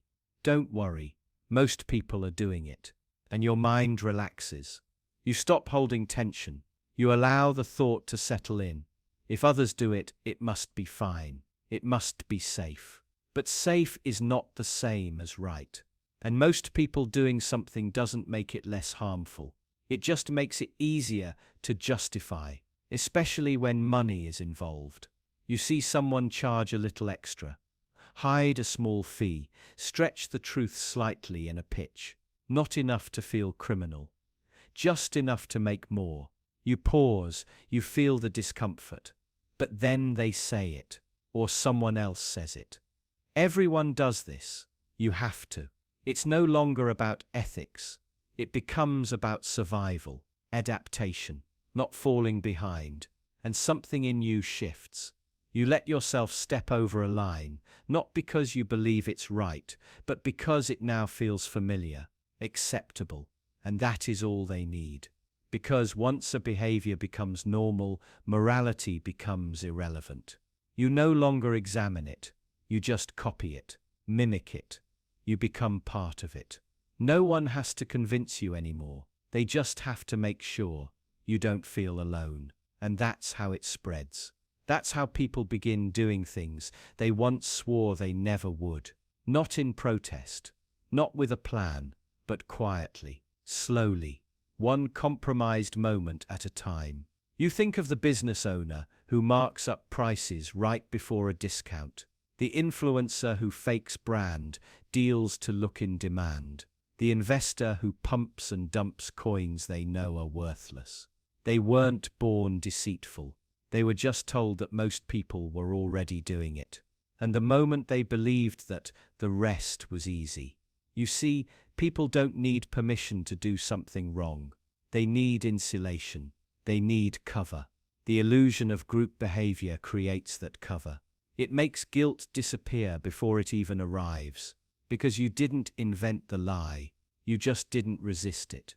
And the most dangerous part is how normal it starts to feel. You begin to look for it. You begin to feel reassured when others are doing the same thing. The presence of the crowd becomes your compass. You stop thinking about the direction. You start thinking about momentum. And slowly you stop asking the only question that ever mattered. Is this right? You replace it with softer ones. Is this common? Is this profitable? Is this what it takes? You convince yourself it's temporary. Just for now, just until you're stable. Just until you have enough. But when is that? What number makes the lying stop? You never define it, because you don't want to. And this is how people get rich doing things they once called wrong. Not by breaking the system, by learning how to blend into it. They don't feel like villains. They feel like survivors. Because when you surround yourself with others doing the same thing, the silence becomes comforting. The wrongdoing disappears in the background noise. You stop seeing the damage. You stop seeing the victims. You stop seeing the choices. And one day, if someone asks how you got here, you'll say it too. Without thinking. Most people are doing it. As if that ever meant anything at all. Would you smile while selling poison? Not literally, not in the obvious way. But think about what that really means. Smiling, presenting warmth, charm, comfort, while handing someone something you know will hurt them. Something they want, but shouldn't want. Something they trust, but shouldn't trust. Could you do that? Have you done that? Most people assume they couldn't, that they'd refuse, that their conscience would make them stop. But that's only true when the harm is clear, immediate, undeniable. when it bleeds or screams or breaks in front of you, when the pain can't be ignored. But what if it's slower than that? What if it's hidden, diluted, disguised? What if the thing you're selling is a belief, a dream, a lifestyle, a story about success? What if you wrap it in soft colors and polished words? What if the damage takes months or years to fully unfold? What if no one can trace it back to you? There are people who've built entire fortunes this way, who smile while selling toxic food, addictive apps, hollow self-improvement, impossible beauty, manufactured purpose. They don't see themselves as villains. They're not lying exactly. They're offering something people already want, giving the market what it demands. That's what they tell themselves. But deep down, they know. They know the supplement won't work. They know the course won't change your life. They know the product solves a problem they invented. They know the transformation is fake. But they smile anyway, not because they enjoy hurting people, but because the money makes it easier to stop caring. The praise, the numbers, the growth, it dulls their instincts, makes discomfort feel distant, turns guilt into noise. Maybe they started with good intentions. Maybe they believed at first. That's what makes it so dangerous. When you tell yourself you're helping, you stop checking. You stop asking harder questions. You fall in love with the feeling of being trusted, of being admired, of being seen as someone who knows the way. And when that identity starts to pay your bills, feed your family, build your status, you stop noticing how tightly you're gripping it. But what if one day someone tells you they believed you, and it ruined them?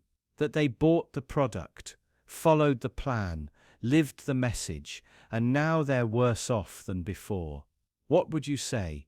Would you apologize, or would you tell yourself it's not your fault, that they misunderstood, that most people are happy? That's how it begins. The distancing, the quiet disconnection between what you say and what it really does, between who you are and who you perform. You build a brand, a business, a life around something you no longer believe in. But you keep smiling, because stopping would mean admitting the truth. And by then, the cost of honesty is too high. You don't have to be rich to fall into this. It happens at smaller scales too. Selling a job you know is soul-crushing. Selling advice you don't follow. Selling promises you can't keep. Smiling while convincing someone else to believe what you've already stopped believing yourself. It's easier than it sounds. The more you repeat it, the less it stings. You learn to compartmentalize. You tell yourself you're just doing your job. You focus on metrics, on feedback, on performance. You look at the short-term wins and ignore the long-term cost. But the damage accumulates, quietly. You might not see it. You might not feel it. But it's there in the people who trusted you, followed you, copied you. People who shaped their lives around your smile. People who believed the mask and never saw the damage underneath. And still, the money flows in. The likes, the followers, the recognition. All of it telling you you're right. All of it reinforcing the lie. Until one day, maybe, you hear your own voice and feel nothing. You smile and it feels mechanical. You sell and it feels hollow. You watch yourself say things you no longer mean, and you realize you can't stop, because this isn't just something you do. It's who you've become. That's the real toxicity. Not the product, not the message, but the transformation of a person into a persona. The slow replacement of authenticity with performance. The erosion of self beneath layers of strategy, optimization, and spin. And maybe the worst part is it works. People keep buying, keep believing, keep thanking you. Because they want to. Because the lie feels good. Because the truth is harder to hear. So they protect your performance. Because it protects their hope. And you start to wonder, If everyone wants the lie, and everyone benefits from the lie, and no one demands the truth, is it still a lie? You know the answer, but you keep smiling, because admitting it now would break too much. Because you've come too far to turn around. Because you've built something successful on top of something rotten, and the rot is too deep to clean. So you smile, and someone else believes you, and someone else pays the price, and you tell yourself it's fine. But late at night, in the quiet, when the mask comes off, you wonder who you'd be if you'd never started smiling in the first place. You meet someone new. They say one thing, just one, and something changes. It sounds small, harmless even. They compliment you, not your looks or your clothes, but something just slightly deeper. A quiet observation about your intelligence, your potential, your uniqueness. And for reasons you can't quite explain, it matters more than it should. You tell yourself it's just a compliment, but something inside reacts. It warms, it opens, it leans in, because maybe it's been a while since anyone said something like that, or maybe no one ever has. And here's the trick you don't notice. The moment it lands, a dynamic shifts. You think they're being kind, maybe generous, but what's actually happening is more subtle, more dangerous. You start wanting more, not from everyone, just from them. Just that person who saw something in you that others didn't. You start thinking about what they might say next. You start acting in ways, small, barely visible ways, that might invite another compliment. You start measuring yourself through their eyes, and they haven't done anything else. They've only said one thing. But now your behavior begins to change. You take longer to write your messages. You phrase things carefully. You reveal parts of yourself selectively. You give them information that makes it easier for them to keep saying the right things. You don't see it as manipulation, not yet, because they're still nice, still supportive, still telling you things you want to hear. And it feels good, being seen that way, understood, respected, desired. But look closer. Look at what's actually happening. You're starting to anticipate their approval. You're subtly shaping yourself to fit the image they reflected back at you. You're becoming the version of yourself they complimented, not because you have to, but because you want to. And in that wanting, they begin to gain something. Control, not overt, not aggressive. Just a quiet, unspoken influence. A kind of psychological gravity, where you begin to orbit them without realizing it. You think you're acting freely, but each decision pulls slightly in their direction. Each boundary you cross feels voluntary, but only because they never asked. You offered because of one compliment. That's how it works. Not through pressure or force, but through invitation. Through the careful use of praise, strategically placed. Not about what you did, but about who you are. The praise doesn't just make you feel good, it makes you feel understood, singular, special. And that feeling is addictive, especially if you haven't felt it often. Especially if there's a quiet insecurity inside you, something you don't talk about, something you try to hide. Because the moment someone sees that part of you and praises it, they don't just gain your attention, they gain access. They gain influence. Because now they can shift your sense of self. They can raise or lower your confidence with a word. They can reframe your reality just slightly, gently. And you'll listen, because it doesn't feel like manipulation. It feels like connection. But this isn't about connection. Not really. It's about leverage. They know that every compliment comes with a shadow. Because once someone gives you something that makes you feel seen, they also gain the power to take it away, to withdraw the recognition, to withhold the attention. And when they do, it hurts more than it should. Because it was never just about them. It was about what they unlocked in you. This is how influence becomes ownership. They never had to demand your trust. You gave it freely. They never had to ask for your loyalty.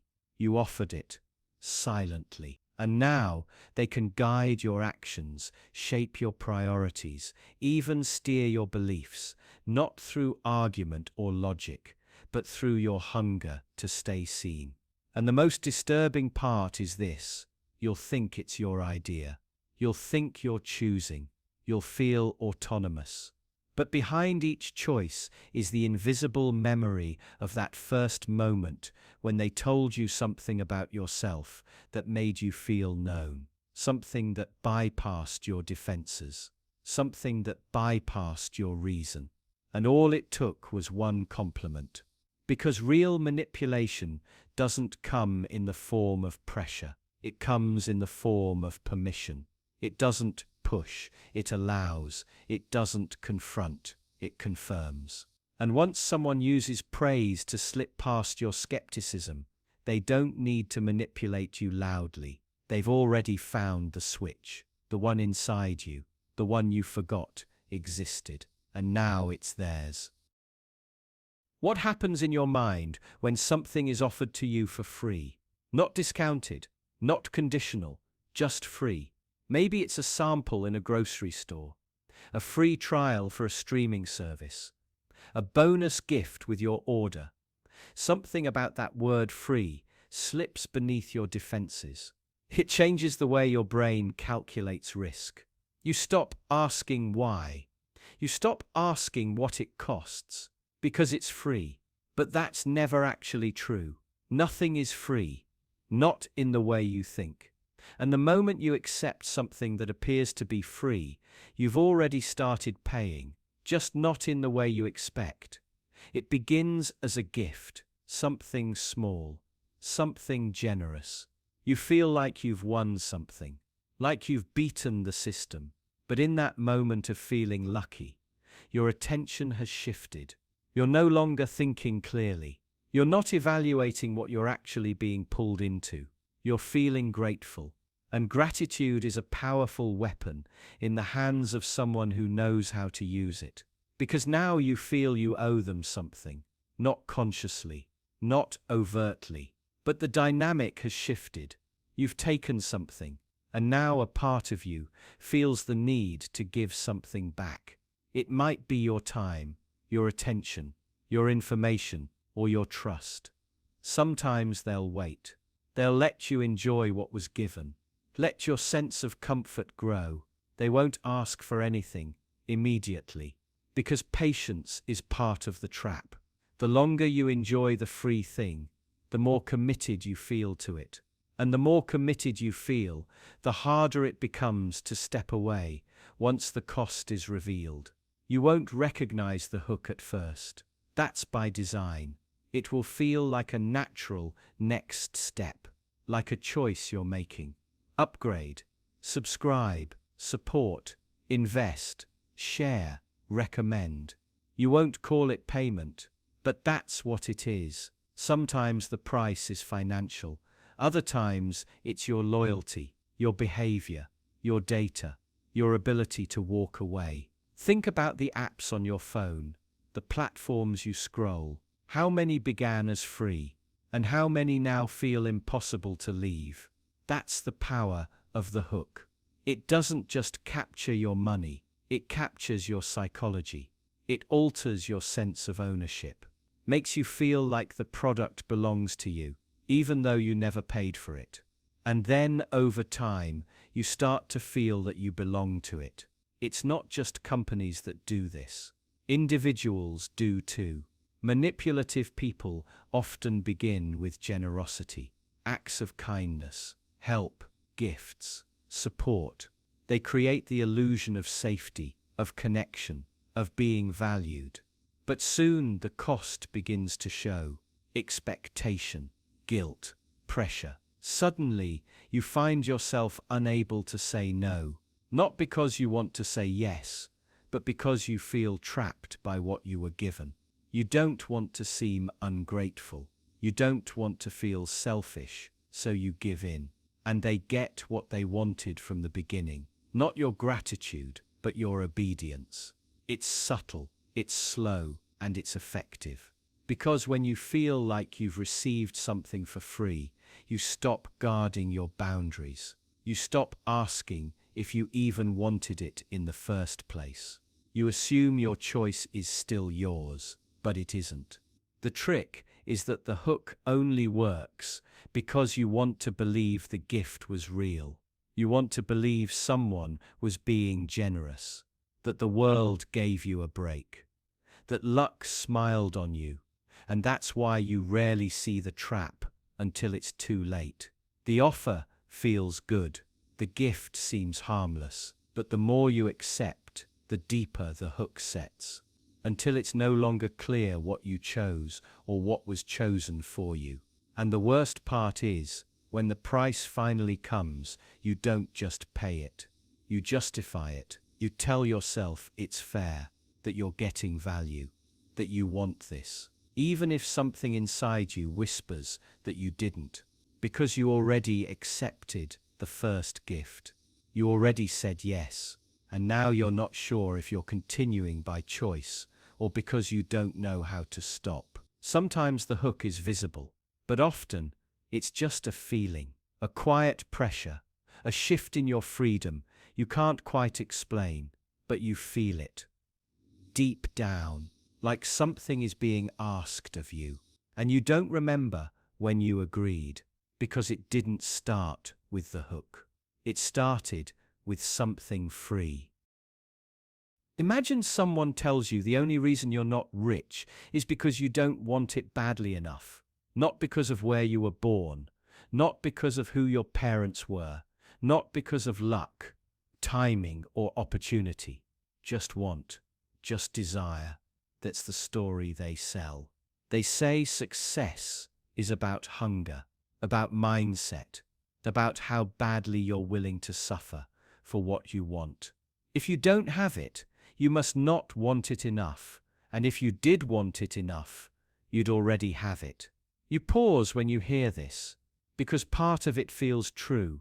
You can think of times you hesitated, times you gave up early, times you stayed comfortable. You know there are things you could have done, but didn't.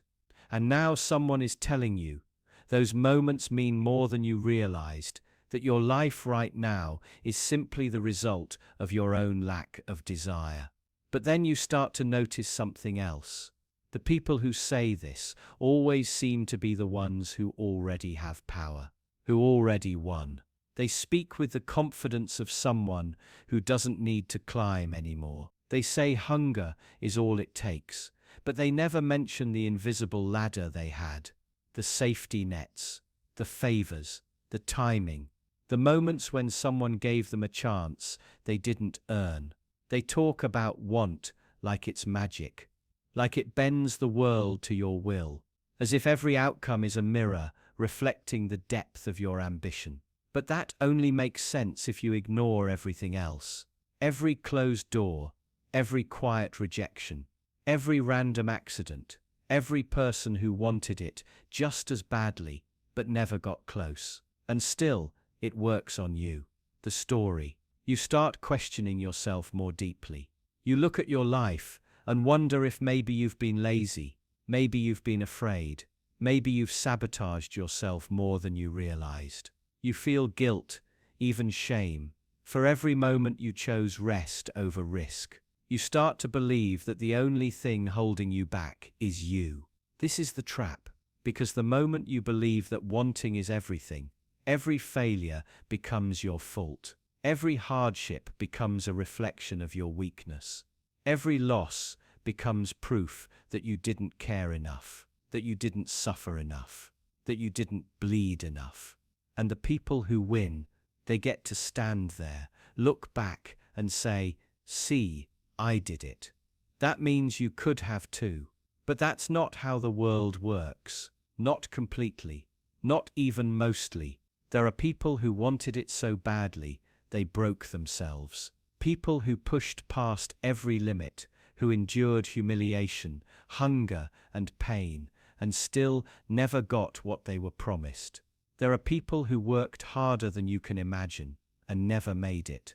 Not because they lacked desire, but because the system wasn't built to reward them. Still, the story continues because it's useful. If you believe it, then your struggle isn't a flaw in the system. It's a flaw in you. Your poverty becomes laziness. Your depression becomes weakness. Your failure becomes a lack of drive.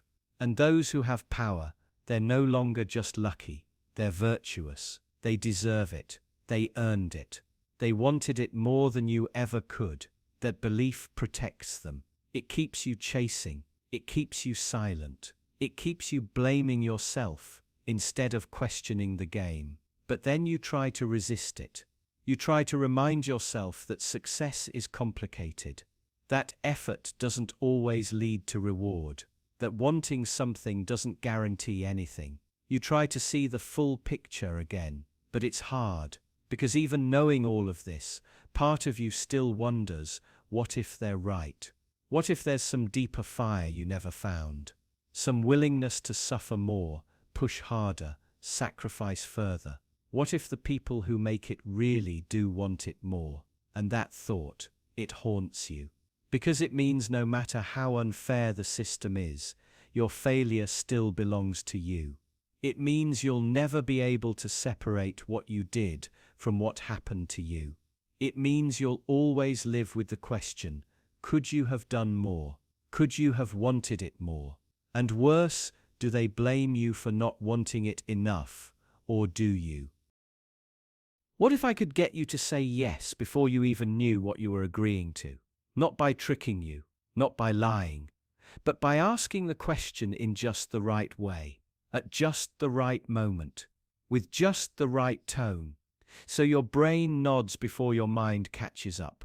You'd think that's impossible, that you always make choices consciously, with awareness. But what if that's never been true? What if most of your decisions happen before you understand them? Think about how you say yes to things. Not just the word, but the feeling, the tilt of your head, the slight lean forward, the pause that follows as if your body's waiting for instructions. That reaction isn't logical, it's biological, emotional, sometimes even automatic. Now imagine someone watching for that, studying it, practicing the rhythm of speech that makes you relax, learning the way your eyes move when you're curious, listening for the shift in your voice that signals you're open. They don't need to convince you of anything, just steer you gently, slowly, until you find yourself halfway in and saying yes feels like your own idea. It happens more than you realize. In sales, in interviews, on dates, at seminars, the moment someone gets you to smile, nod, agree on something small, they're already inside. Not manipulating you, just guiding you down a path you didn't realize you were on. Because the moment you say yes, even to something meaningless, your mind starts looking for reasons to justify it. That's the trap. Once you say yes, you want to feel consistent. You want to believe it was the right choice. So you keep saying yes, again and again. That's how people get pulled into investments they don't understand, businesses they can't explain, coaching programs, masterminds, partnerships. It starts with a simple, harmless yes. A nod, a handshake, a feeling of connection. And then the logic comes after, building reasons around a decision that was already made. You think you're making choices, but you're mostly just protecting previous ones. And that makes you vulnerable to anyone who knows how to build that first yes. They don't need a perfect pitch. They just need a setup, a question that feels safe, a moment that feels good, a tone that sounds warm. They'll ask about your goals, your dreams, your fears. They'll compliment you, agree with you, repeat your words back to you. And before you realize what's happening, you've already committed to something, because commitment doesn't start with the contract. It starts with agreement, tiny, repeated, unconscious agreement. And the more you agree, the harder it becomes to pull away, not because you're trapped, but because you've already built an identity around the choice. You've decided who you are, and walking away would mean questioning that. And that's the real danger. Not manipulation, not coercion, but identity. Once you start seeing yourself as someone who said yes, someone who's in, who believes, who trusts, you start filtering everything through that lens. You interpret doubts as fear. You ignore warning signs. You silence your instincts. Because changing your mind would mean admitting you were wrong. And nothing is harder than that. Even when the numbers don't make sense, even when the promises get bigger, louder, emptier, you tell yourself to stay the course, give it more time, stay positive. Because your first yes still echoes in your mind, demanding to be right. And this isn't just about scams, it's about how influence works, how confidence sells, how certainty spreads. The people who get rich from these games aren't always lying. Sometimes they believe in what they're selling. Sometimes they're caught in it too. But they've learned something most people haven't. That the battle isn't for your money. It's for your attention. Your agreement, your early nods and smiles and small commitments. By the time they ask for something big, you've already said yes 100 times in small ways. And every yes makes the next one easier. So you keep going. Not because you're convinced, but because you don't want to look foolish. Because you don't want to start over. Because the alternative is facing the slow realization that the first yes was never yours at all. And that maybe you've built something on top of a decision you never fully understood. Something expensive. Something time-consuming. Something that feels too far gone to question. And when you finally pause, when you finally try to trace the moment it all began, you can't find it. Just a vague sense that you agreed to something long before you understood the cost. That's the trick. That's the quiet magic of persuasion. Not deception, not pressure. Just the gentle engineering of your first yes. The one that felt so harmless you never saw it coming. What if the only way to make someone act irrationally is to convince them that waiting means losing forever? Not losing a little, not missing out on something minor, but missing a door that will never open again. A now or never chance, a once-in-a-lifetime window. You create urgency so intense, they stop thinking. Their brain shifts from logic to fear. Specifically, fear of regret, fear of being the only one left behind. And once that fear takes over, the rest is automatic. It doesn't matter how smart they are. It doesn't matter if they say they're careful, calculated, immune to pressure. The moment they believe the opportunity is scarce, their judgment bends, their certainty dissolves. And inside that panic, someone else takes control. It starts with something small. A timer on a screen. A countdown, a phrase like limited spots, closing soon, act now. But it's not the words that matter. It's the feeling they create. The subtle suggestion that if you pause, even for a second, you'll lose something everyone else is grabbing. That sense of falling behind, being too late. It taps into something deeper than logic. Because logic needs time. Fear doesn't. Logic needs evidence. Fear only needs imagination. When someone hears a pitch that sounds too good, they'll resist at first. They'll analyze it, pick it apart. But when they're told they have 5 minutes before it's gone, when they're shown numbers climbing, others buying, comments flooding in, they don't analyze. They act. Not because they believe it's true, but because they don't want to find out later that it was. And that's the shift. You're not selling certainty. You're selling doubt. The fear that if they walk away, they'll regret it. That they'll never get another chance. That they'll be the fool who waited too long. It's not a lie. It's a trap built from emotional timing. Because here's the truth. Most people won't admit we don't chase opportunity. We chase what others are chasing. We don't trust the value of something until we see people fighting for it.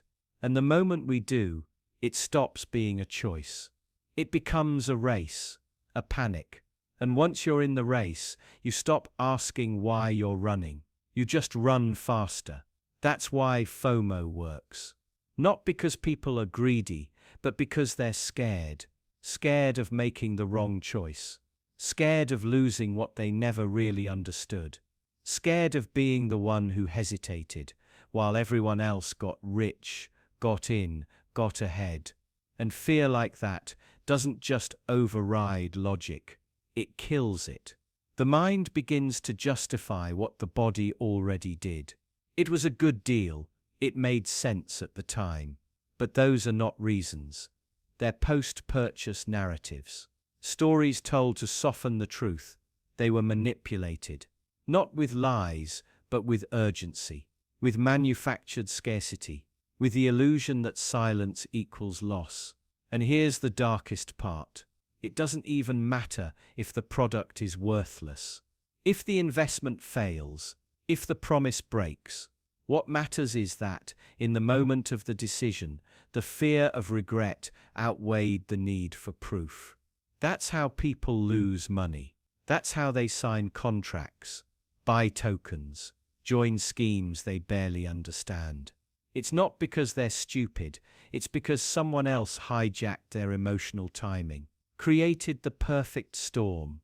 Now imagine you're watching this happen. Not to strangers, but to yourself. You see the offer, the clock, the testimonials. You feel the pull. You know the game. You recognize every trick being used on you. And still, your hand moves. Because even knowing the truth doesn't always stop it.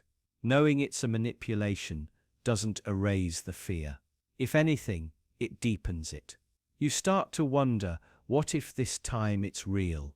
What if this is the one exception? What if you're being so careful, so skeptical, that you miss the one real chance you'll ever get? And now you're not afraid of being fooled. You're afraid of being left behind. You can try to resist, try to breathe, try to wait. But time is the weapon here. They're not trying to convince you. They're trying to rush you before your mind catches up, before your caution returns, before you remember who you are. And once they've triggered that fear, it's almost too late. You can't outthink it. You have to outwait it. But by then, the offer's already gone. And you're left wondering if maybe, just maybe, they were telling the truth. What if the sickness doesn't exist until someone offers to cure it? You might think of con artists, of schemes, of obvious manipulation. But this goes deeper than fraud.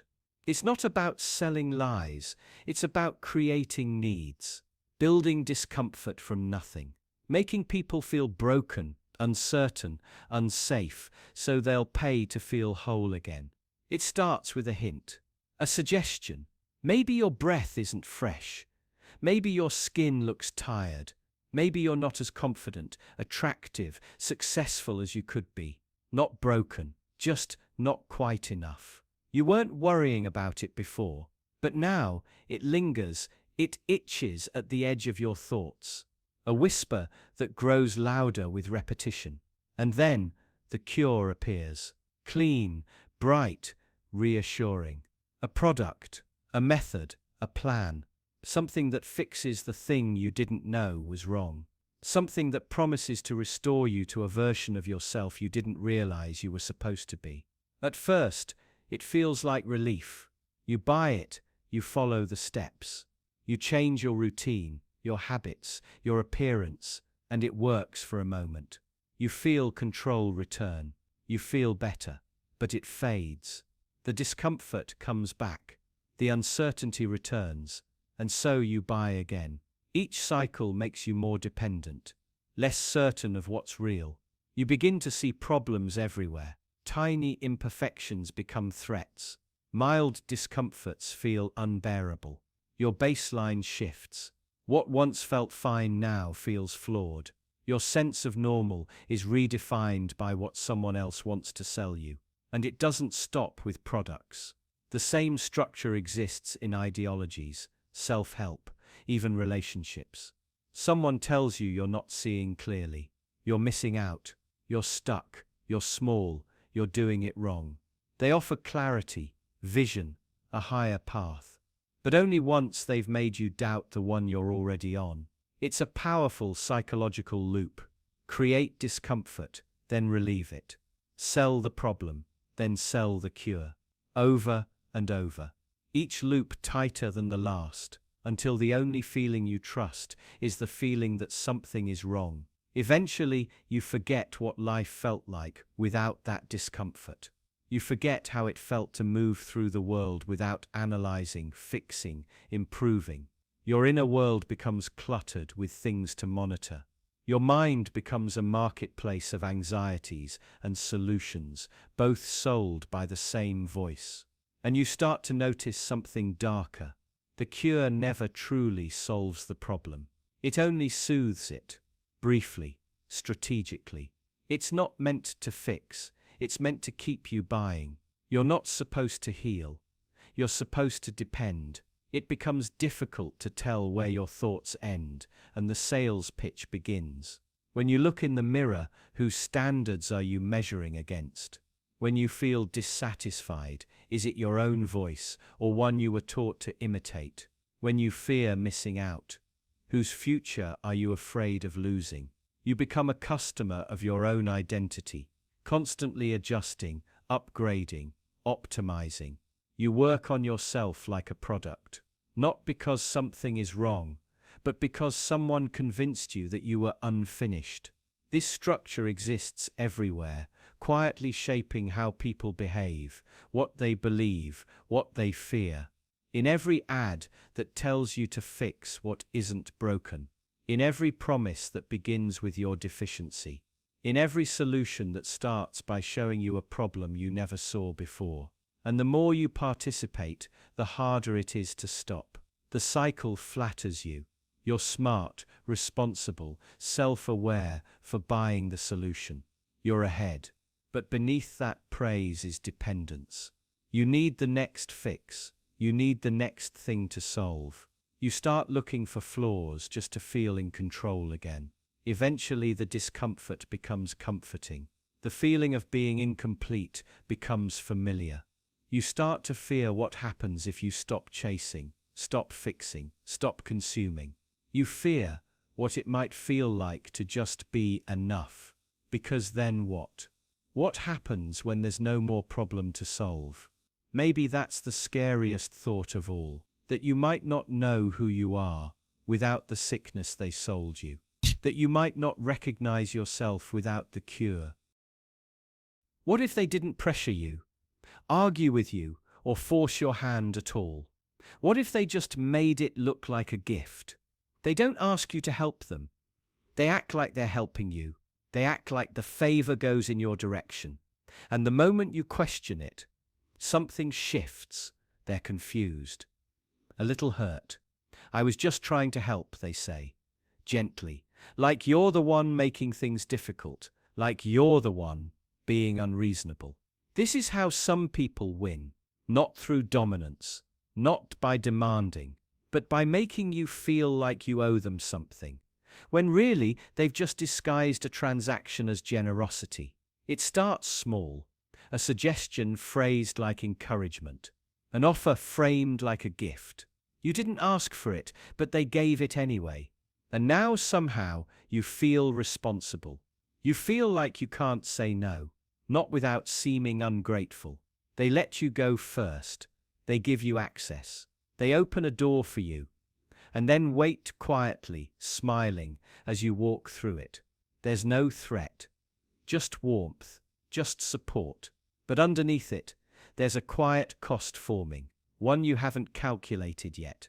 Because favors aren't always free. Sometimes they're traps. Not because of what they cost in money or time, but because of what they make you feel: gratitude, indebtedness, pressure to reciprocate, guilt if you resist. People have built empires on this. Not by asking for power, but by making others give it away willingly. They give a job, and suddenly you're loyal. They offer mentorship, and suddenly you're obedient. They invest in you, and suddenly you feel like your success isn't fully yours, like it belongs to them too. And if you ever question it, they remind you of everything they've done for you, the support, the opportunity, the generosity. They don't have to ask you to give something back. They just wait until you do it automatically, until you believe it's your idea. And maybe it is, but maybe it isn't. This strategy works because it makes you feel like the center, like you're being helped, uplifted, cared for. But look closer. Who's really benefiting? Who's really gaining? If someone gave you a platform, but made you afraid to speak freely on it, was that a gift? If someone helped you grow, but made you feel like you owe them for every step, was that support? Or was it leverage? The trick isn't in the transaction. The trick is in the framing. If you felt like you made the choice, then you'll never question whether it was truly yours. You'll defend it, protect it, cling to it, even if it was never really freedom. Because when someone frames control as kindness, it becomes harder to refuse. You don't want to be rude. You don't want to seem ungrateful. You don't want to disappoint someone who believes in you. So instead, you fold. You say yes. You say thank you. And you keep saying it, even as the cost gets higher, even as your autonomy shrinks, even as you start living someone else's idea of what your life should be. All while they smile, all while they insist they're just trying to help. And here's where it gets harder. Sometimes they believe it. They aren't lying. They do think they're helping. They don't see the control. They don't feel the manipulation. They just want to see you succeed. And in their mind, that justifies everything. So how do you say no? How do you break free from something that never looked like a trap? You hesitate. You stay quiet. You rationalize. You tell yourself it's not that bad, that you're being dramatic, that you're lucky to have their support, that you should be grateful. And the moment you tell yourself that, the game is already working. You've accepted the frame. You've placed yourself in the story they created. And now your resistance feels selfish. Now your silence feels like betrayal. Because the most effective kind of control is the one that looks like a favor. And the most dangerous kind of obedience is the kind that feels voluntary.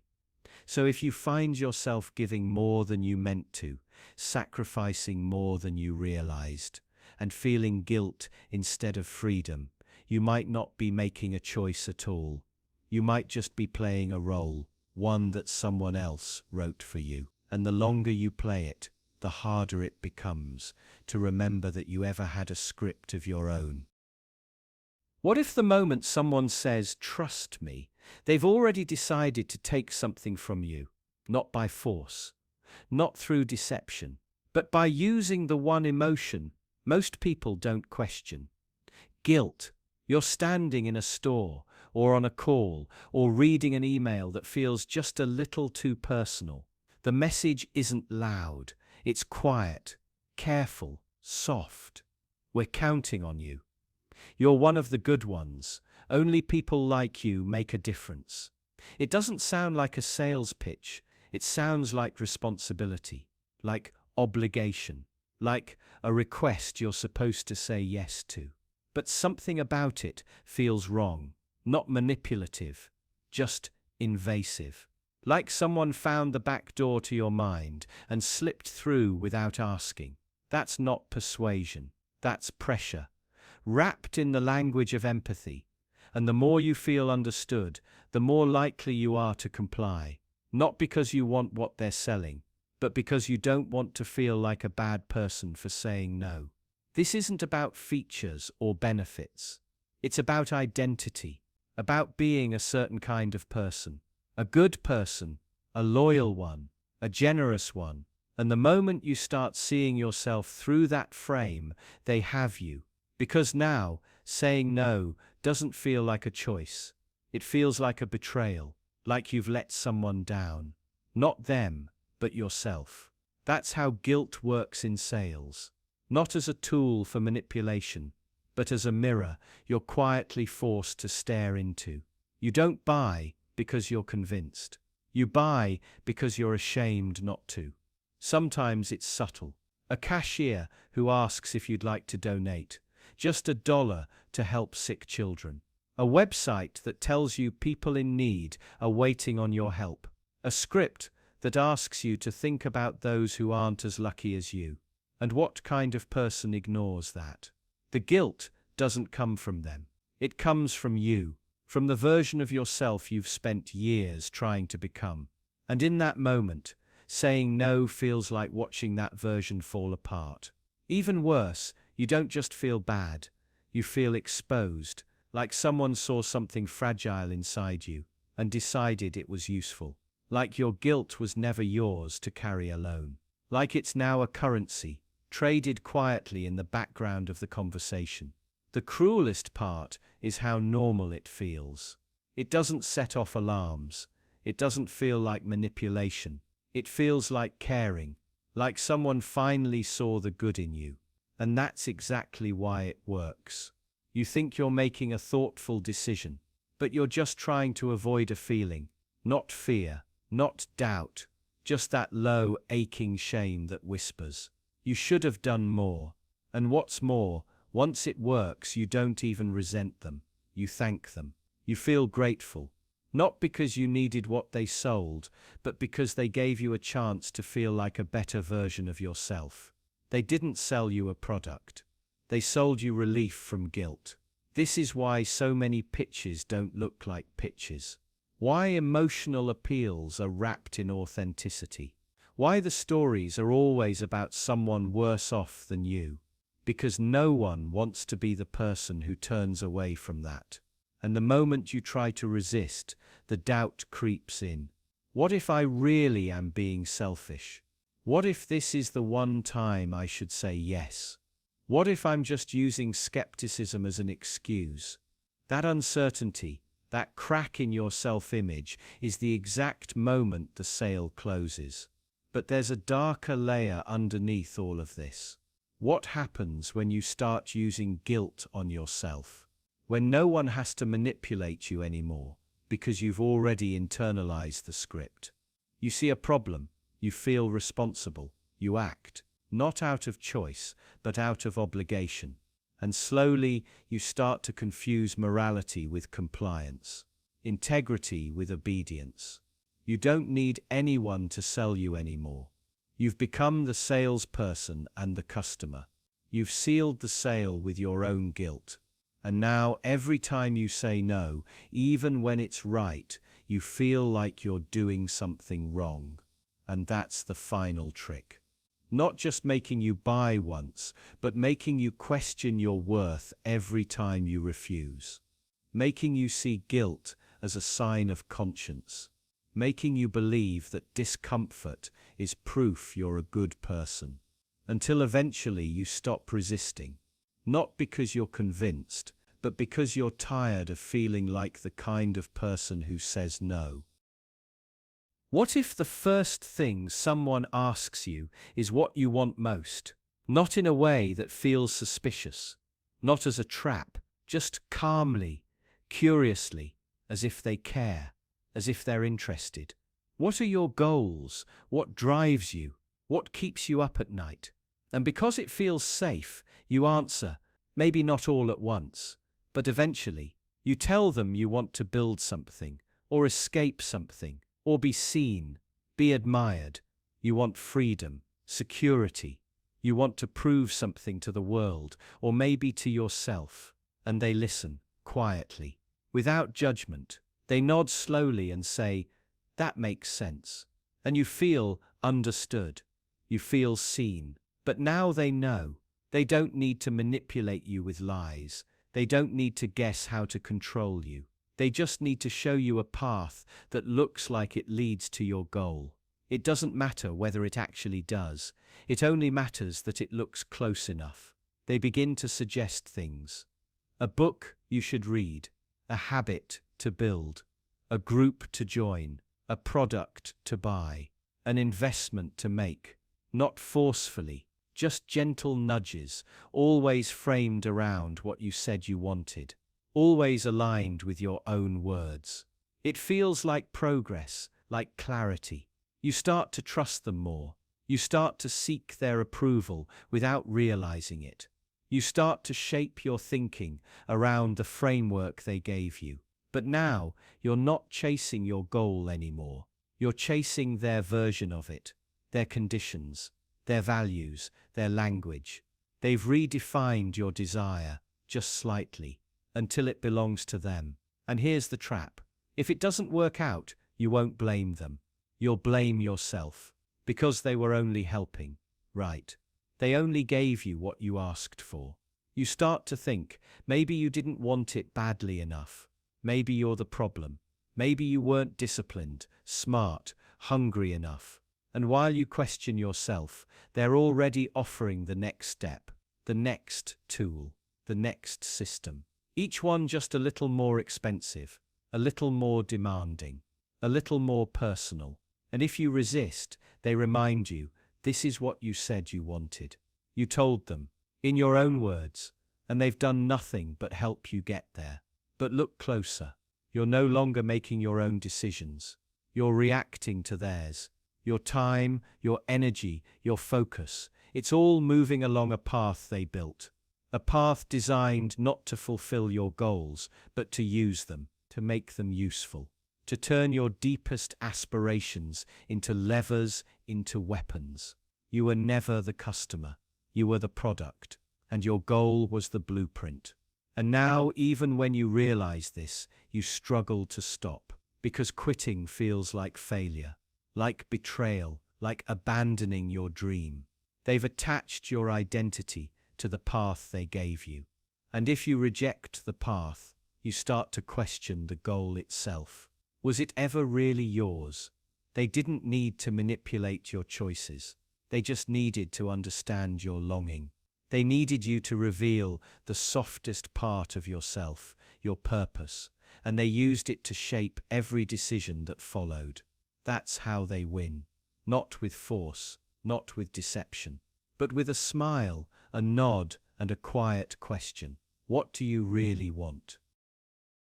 What if I told you it's almost over? That the deal is nearly closed, the job nearly landed, the breakthrough right around the corner? That if you just wait a little longer, hold on a little tighter, everything will finally work out.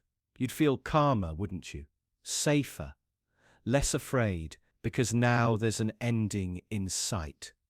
That's the trick. People who get rich know this. Not all of them are smarter than you, not more talented, not even more ruthless. They've just learned how to make you feel like you're already almost there, that whatever they're selling is just one step away from changing everything. You start thinking in maybes. Maybe this investment will pay off. Maybe this course will teach you the secret. Maybe this partnership is the one. And because it feels like it's ending soon, you don't stop. You stay in the loop. You stay hooked. You ignore the red flags, the uncertainty, the cost, because you've already come this far. You've put in the time. You've made the sacrifices. To stop now would be to waste all of it, to admit you were wrong. So instead, you wait a little longer. Just in case. This is how the game works. They never promise you anything directly. They don't need to. They just imply momentum, signal progress, give you something vague enough that you fill in the blanks yourself. Big things coming. We're just getting started. Almost there. And your mind takes the bait. It creates its own version of what's next. A fantasy so close you can almost touch it. Not a dream, just a little more effort, a little more patience. That feeling is addictive. And it doesn't feel like manipulation. It feels like optimism, hope, belief in yourself. That's what makes it powerful. You don't feel deceived. You feel inspired. You feel like you're finally breaking through. But the truth is, you've been circling the same promise for months, years, maybe longer, and every time it almost ends, it begins again. It's never quite the right moment, never quite the right product, the right strategy, the right team. There's always something just ahead that will fix it. Just one more tool, one more tactic, one more pivot, and so you wait. Again, just a little longer. You stop asking hard questions. You stop noticing how long it's been. You start to believe that what matters most is not quitting. That if you keep showing up, keep investing, keep believing, something good has to happen eventually. Because that's what you were told. That's what everyone says. Persistence pays off, right? But what if it doesn't? What if the only thing persistence guarantees is more time for someone else to profit from your hope? What if the promise of almost is not a sign of progress, but the product itself? What if they don't actually need you to succeed? They just need you to keep trying.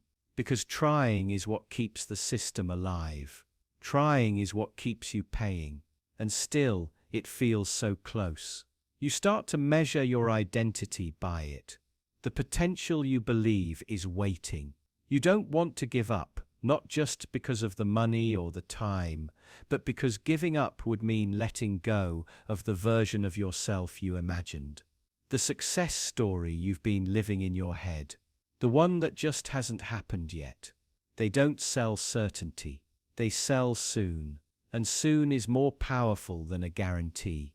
A guarantee can be measured, proven, delivered or not. But soon lives in your imagination. It's never wrong because it never arrives. It can stretch forever. It adapts.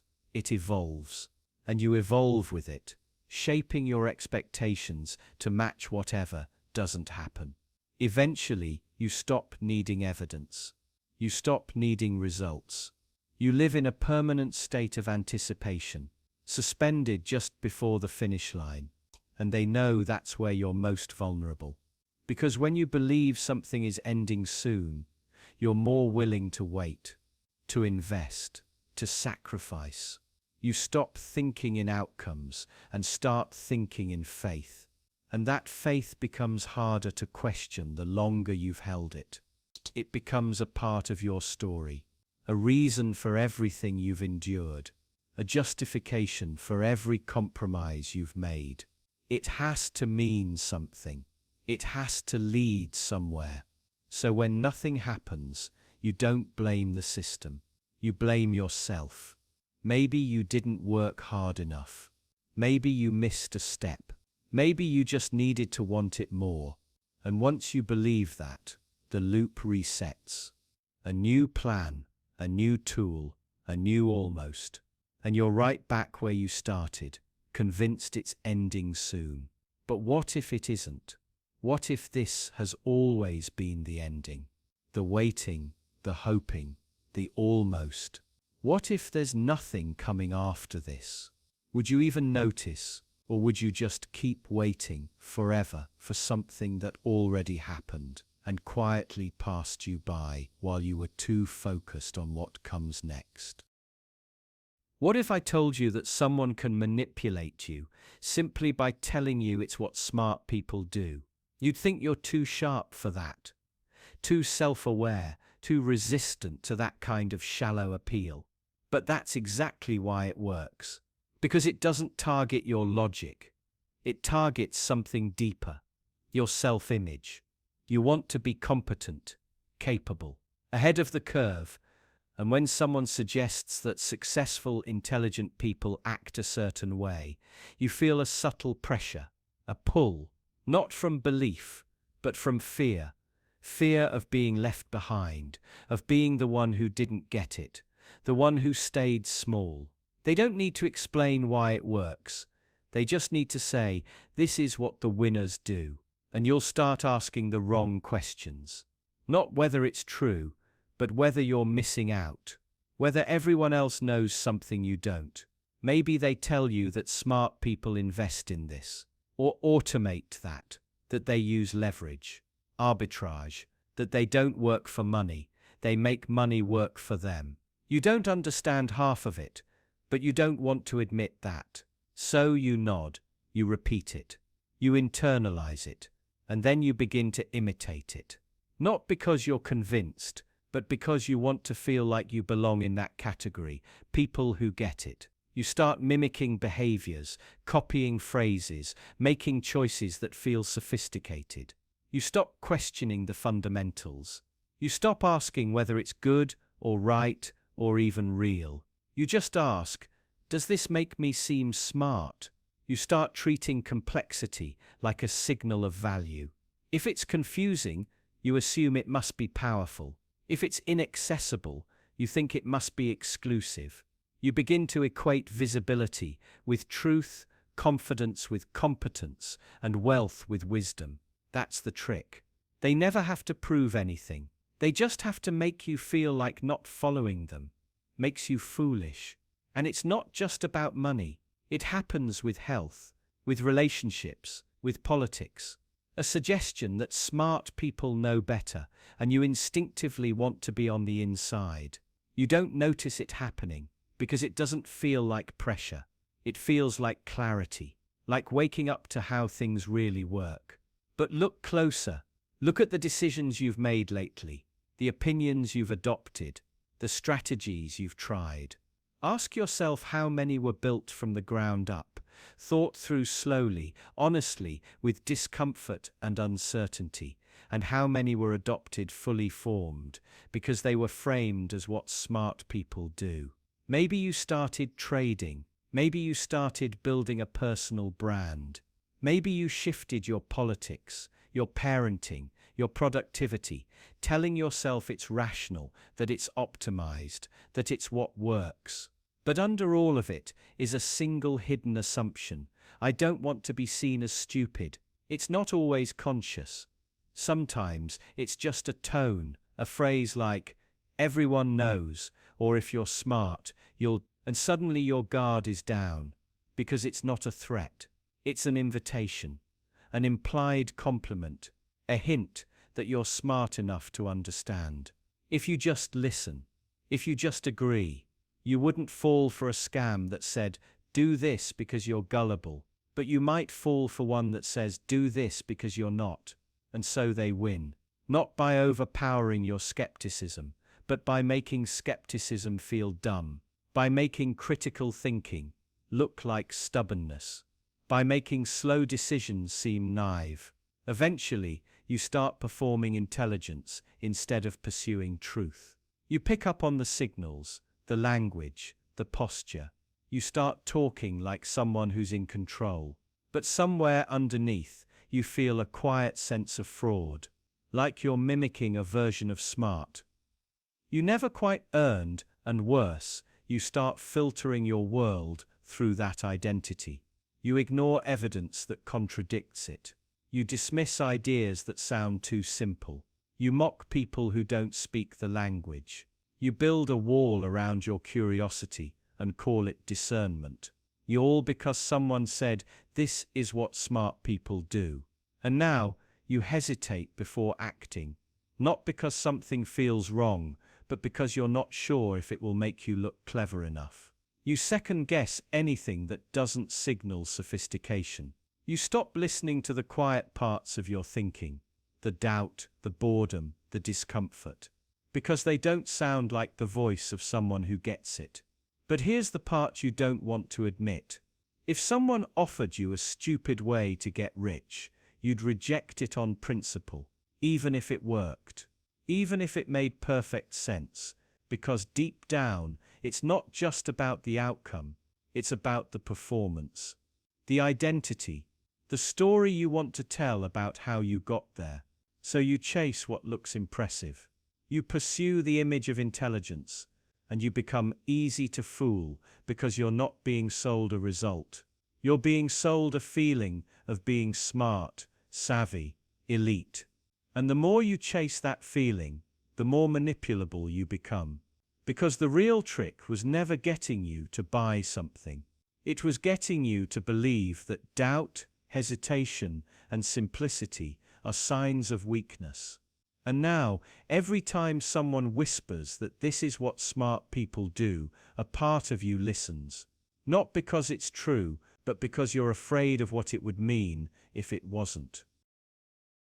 Imagine someone offers you a choice, two contracts on the table. One gives you a guaranteed salary. The other, no salary at all, but a limitless earning potential if you perform well. You're told it's your decision. They emphasize how much freedom you have. You nod, pretending to weigh the options. But the truth is, you don't have a real choice.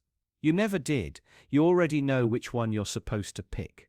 They don't say it directly, but everything in the room tells you what they want.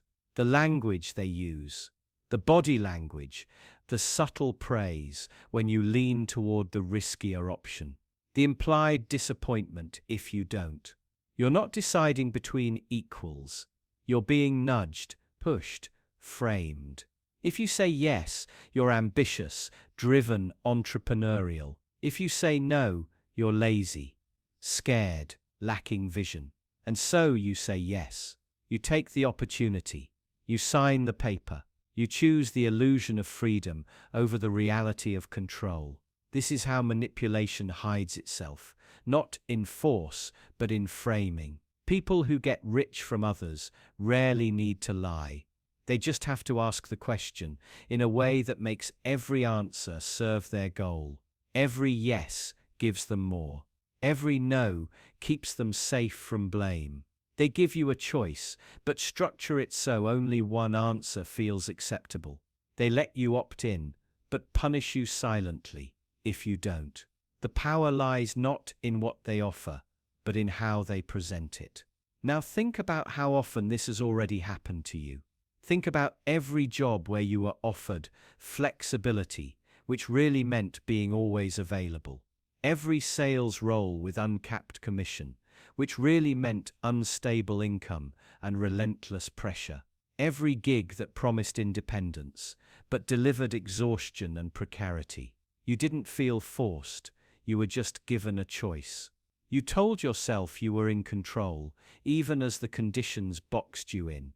You called it empowerment, even as you traded your time, energy, and security for someone else's gain.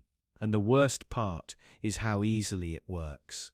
Because we want to believe we're free. We want to feel like we're choosing. So when someone offers us a decision, we cling to it. We call it autonomy. We defend it. Even when we're walking straight into a trap. That's what makes it so insidious. You were never lied to. Just guided, just encouraged, just led by your own pride, hope, and fear. And once you've chosen, it's harder to blame them. You start blaming yourself for not working hard enough, for not being smart enough, for not succeeding in a system that was never designed for your success. And they know this. That's the brilliance of it. The illusion of choice shifts all the burden to you. They sell you a dream. And when it fails, they call it your fault. You weren't disciplined enough. You didn't hustle hard enough. You didn't want it bad enough. So they walk away clean. And you stay working longer hours, blaming yourself more, trying harder to win a game. You never had the tools to win. Because if you admit the game is rigged, then you have to face something even worse, that you were manipulated, not by force, but by your own willingness to believe. That's the trap. You weren't offered a job. You were offered a fantasy.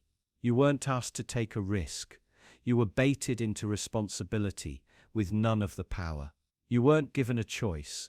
You were given two options and told that only one proves your worth. And maybe you think this doesn't apply to you, that you're too smart, too aware, too skeptical. But ask yourself, how many times have you taken on more work because it was a great opportunity? How many times have you accepted unfair conditions because you chose them? How many times has the promise of success blinded you to the structure of exploitation? How many times have you convinced yourself you were free when every decision was already scripted for you? And how many more times will you let it happen? before you realize that some choices aren't choices at all. They're performances, carefully constructed illusions, and the more real they feel, the deeper inside them you already are. Because the most dangerous manipulation doesn't take away your freedom. It gives you just enough to make you feel like you're choosing your own chains. Imagine being offered something that seems limitless, a product, a service, a platform. It promises everything, every tool you might need, every feature you could imagine. You scroll for minutes, reading. There's a solution for every problem, a shortcut for every goal, a benefit for every pain. You start to feel intrigued, then impressed, then overwhelmed. At first, this abundance feels generous, like you're being given more than you deserve, but soon it turns confusing. There's too much to process, too many tabs, icons, drop-downs, too many ways to get lost. And something strange happens in your brain. You stop evaluating the product. You stop thinking critically. Instead, you begin to submit. You assume that if it has this many options, this much complexity, it must be powerful. It must be valuable. You're no longer choosing. You're surrendering. That's the moment the simplification begins. The mess clears. A single plan is recommended. One feature is highlighted. The rest fades into the background. You're told, just use this. Just start here. Just follow this step. And after drowning in options, that one small suggestion feels like rescue. But it's not rescue. It's design, because now you're anchored. You've accepted the idea that everything else is too complex to navigate on your own. You don't question the choice that's been made for you. You cling to it. You even thank it. And from that point forward, you stop exploring. You stop learning. You just follow. This strategy is everywhere. Car dealerships show you every model, every trim, every customization. Then they say, here's the most popular one. You feel relief, not because it's right, but because it ends the tension. Streaming platforms throw you into a maze of shows, then surface a single because you watched suggestion. You click it, not because it's the best option, but because it asks the least of you. It works because the brain hates uncertainty. It hates confusion. And when we're overwhelmed, we reach for certainty, even if it's shallow, even if it's fake. Marketers know this. Salespeople use it. Designers build it in from the start. They overwhelm you intentionally, not to help you make better decisions, but to exhaust you into compliance. They want you mentally tired, emotionally numb, desperate for someone to guide you. And once you've accepted their guidance once, you're more likely to keep following. That's how they earn your trust. Not by earning it, but by letting you collapse into it. It looks like kindness, like clarity, but it's a trap, because now you're no longer the one deciding. You've confused relief with truth. You've mistaken emotional comfort for good judgment. And it doesn't just happen with products. It happens in politics, in self-help, in ideology. They flood you with detail, history, nuance, until you can't think clearly. Then they offer one slogan, one rule, one enemy, and you accept it, not because it's right, but because it ends your confusion. It's the same strategy, everywhere. Overwhelm first, then simplify. And most people don't even notice. They think they're being educated, informed, helped. But they're being softened, prepared, made ready to follow. Because the moment you feel grateful for simplicity, you've already been manipulated. And here's the hardest part. It works even when you know it's happening. Even when you recognize the structure, feel the manipulation, you still feel the relief. You still crave the clarity. Because the alternative is staying in confusion, staying uncomfortable, staying responsible. And most people would rather give away their freedom than live in uncertainty. That's why the strategy isn't just effective. It's profitable, it's addictive, and it's spreading. Every system, every institution, every seller learns the same lesson. Overwhelm them just enough, then give them something simple to hold on to, and they'll hold on tightly, even after it stops serving them, even when it hurts them, even when the truth is somewhere else entirely. Because once you've been taught to fear confusion, you'll never go looking for complexity again. And that's when you stop being a customer, or a citizen, or a thinker, and you start being something else, something easier to manage, easier to sell to, easier to control, something that still looks like a person, but no longer chooses like one. What if someone used your own intelligence to make you feel inferior and you thank them for it? It starts small. A phrase you don't recognize, a theory you haven't heard of, a word long abstract, deliberately chosen to make you pause. The person saying it doesn't explain. They glance at you as if you should already know. You laugh it off, maybe nod. You don't ask. You don't want to seem slow. So instead, you feel small. It doesn't stop there. They speak in circles, referencing ideas they know you won't follow. Their sentences are padded, their tone rehearsed. It's not a conversation, it's a performance. Every word chosen not to inform, but to elevate themselves. To make you listen just a little too closely. To remind you that you're behind. And here's the trick. They don't do it aggressively. They make it seem like praise, like mentorship, like they're helping you rise to their level. But you're not rising. You're standing still, trying not to drown in the flood of unfamiliar words. And with each new term, each obscure reference, you shrink a little more. You start to internalize it. You think they must be smarter, more capable, more deserving. You stop questioning their decisions. You defer. You let them speak for you, make choices for you. And all the while, they keep using words you wouldn't use, concepts you can't challenge, logic that always feels just out of reach. But if you slow down, if you listen carefully, you'll start to hear something else. The complexity isn't always real.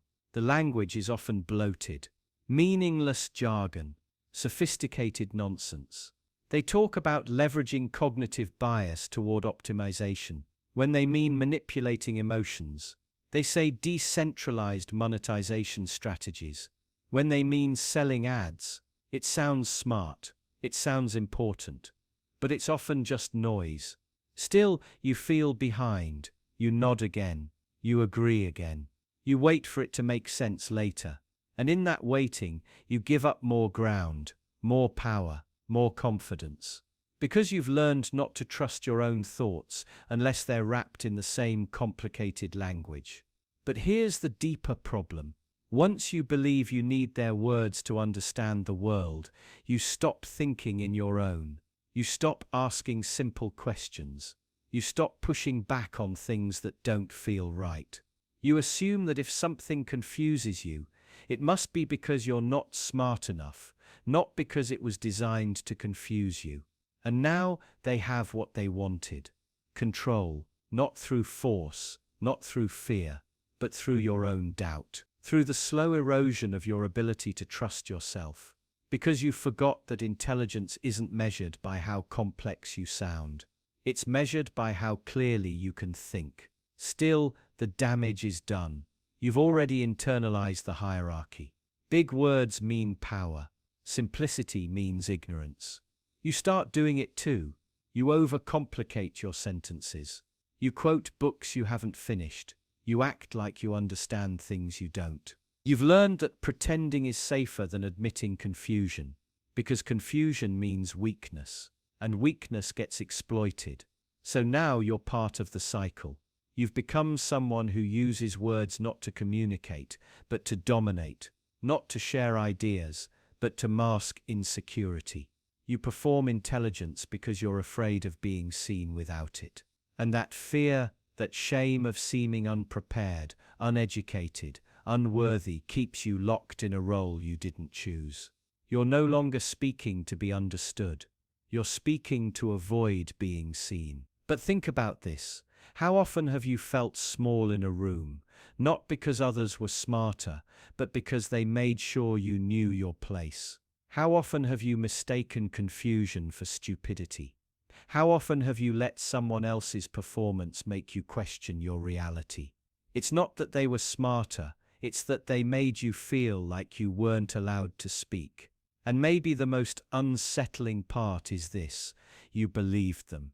You believed them so completely that you started doing it to yourself. And now when someone speaks clearly, directly, without pretension, you don't trust it. You think it's too simple, too obvious. You've been trained to crave the performance, to measure depth by difficulty, to mistake intimidation for insight. But here's what they never told you. Clarity isn't a weakness. Simplicity isn't a lack of intelligence. And using big words to make someone feel small is not a mark of genius. It's a tactic, a way of shifting power without ever having to say what you really mean. And once you see it, you can't unsee it. The language that made you feel small wasn't a mirror of your intelligence. It was a weapon, quiet, elegant, and precise. And you were never supposed to understand it. You were only supposed to feel less. Have you ever told a lie so many times you started to believe it? Not just publicly, quietly, alone in your head. At first it feels like a game, a trick. You tell yourself something that isn't quite true. Maybe that you're more competent than you are, or that your success was earned, not lucky. That you're destined for wealth, for power, for recognition. You repeat it because it makes things easier. It gives you momentum. Confidence, just enough push to move forward. At first it's conscious. You know what you're doing. You're bending reality slightly. Softening its edges. You call it positive thinking. Visualization, mindset. But it works, at least a little. You stand taller. Speak louder. Take risks. People respond to you differently. They believe you because you sound like someone who already believes in themselves. They treat you like the version of you that doesn't exist yet. And that changes things. Their belief starts to reinforce your own. You forget that it started with a lie. But here's where it turns. The lie doesn't stay contained. It spreads. You start to believe not just in your potential, but in your superiority, in your narrative. That you're one of the few who gets it. That others are too scared, too small-minded, too weak to do what you've done. You don't see the shortcuts anymore. The luck, the help. You forget the original doubts because the lie has overwritten them. You remember the victories. You filter out the failures. You become the version of the story you kept repeating. And now you're convincing others, not by proving anything, but by repeating, over and over. The same story, the same image, the same lie, said with enough certainty that no one questions it anymore. Not even you. But what does it cost? When something good happens, you don't feel surprised. You feel entitled. When something bad happens, you blame others. The jealousy of people who don't understand you. You start to think in scripts, reciting phrases that sound like truth but never feel like it. Words about hard work, vision, leadership. None of them real, just echoes of the lie you've practiced so long it became your personality. And you teach others to do the same. You tell them to fake it until they make it, to build their brand, to project confidence, to sell themselves before they've built anything worth selling.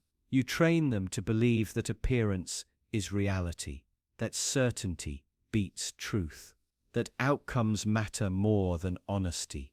You normalize deception, not as manipulation, but as a strategy, as necessary, as success.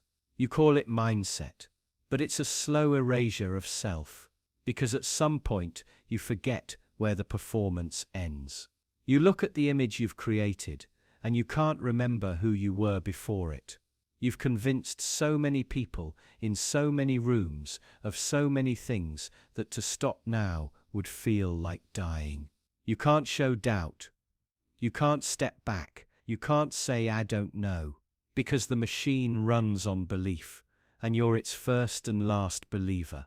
Even if you wanted to stop, you wouldn't know how. So you keep going. You keep talking. You keep posting. Repeating the same ideas, the same advice, the same promises. You don't notice how empty it sounds, how robotic, because your identity is tied to the repetition. You've said it enough times that truth no longer matters, only consistency, only momentum. And then, one day you catch yourself saying something that isn't just a lie, it's a lie you used to hate. A lie you once swore you'd never tell. And it comes out of your mouth so smoothly, so easily, that you don't even flinch. You just keep going, watching your audience nod along, smiling, agreeing, believing. And for a moment, just one, you feel disgust, quiet, sharp, almost imperceptible. But it fades quickly. The lie is louder. The show is stronger. The truth is too fragile now to interrupt the rhythm. You keep talking, and deep down you know it was never about the money, never about the power. It was about proving the lie was worth believing, that if you said it enough, it would become true. But it didn't. It just became familiar. What if your life didn't just revolve around having more, but about being seen having more? It's not about what you drive. It's about who sees you driving it. Not about what you wear, but who notices and what they assume when they do. It's not about success. It's about evidence of success, visible and impossible to ignore. This is how status works, quietly, invisibly, but with overwhelming force.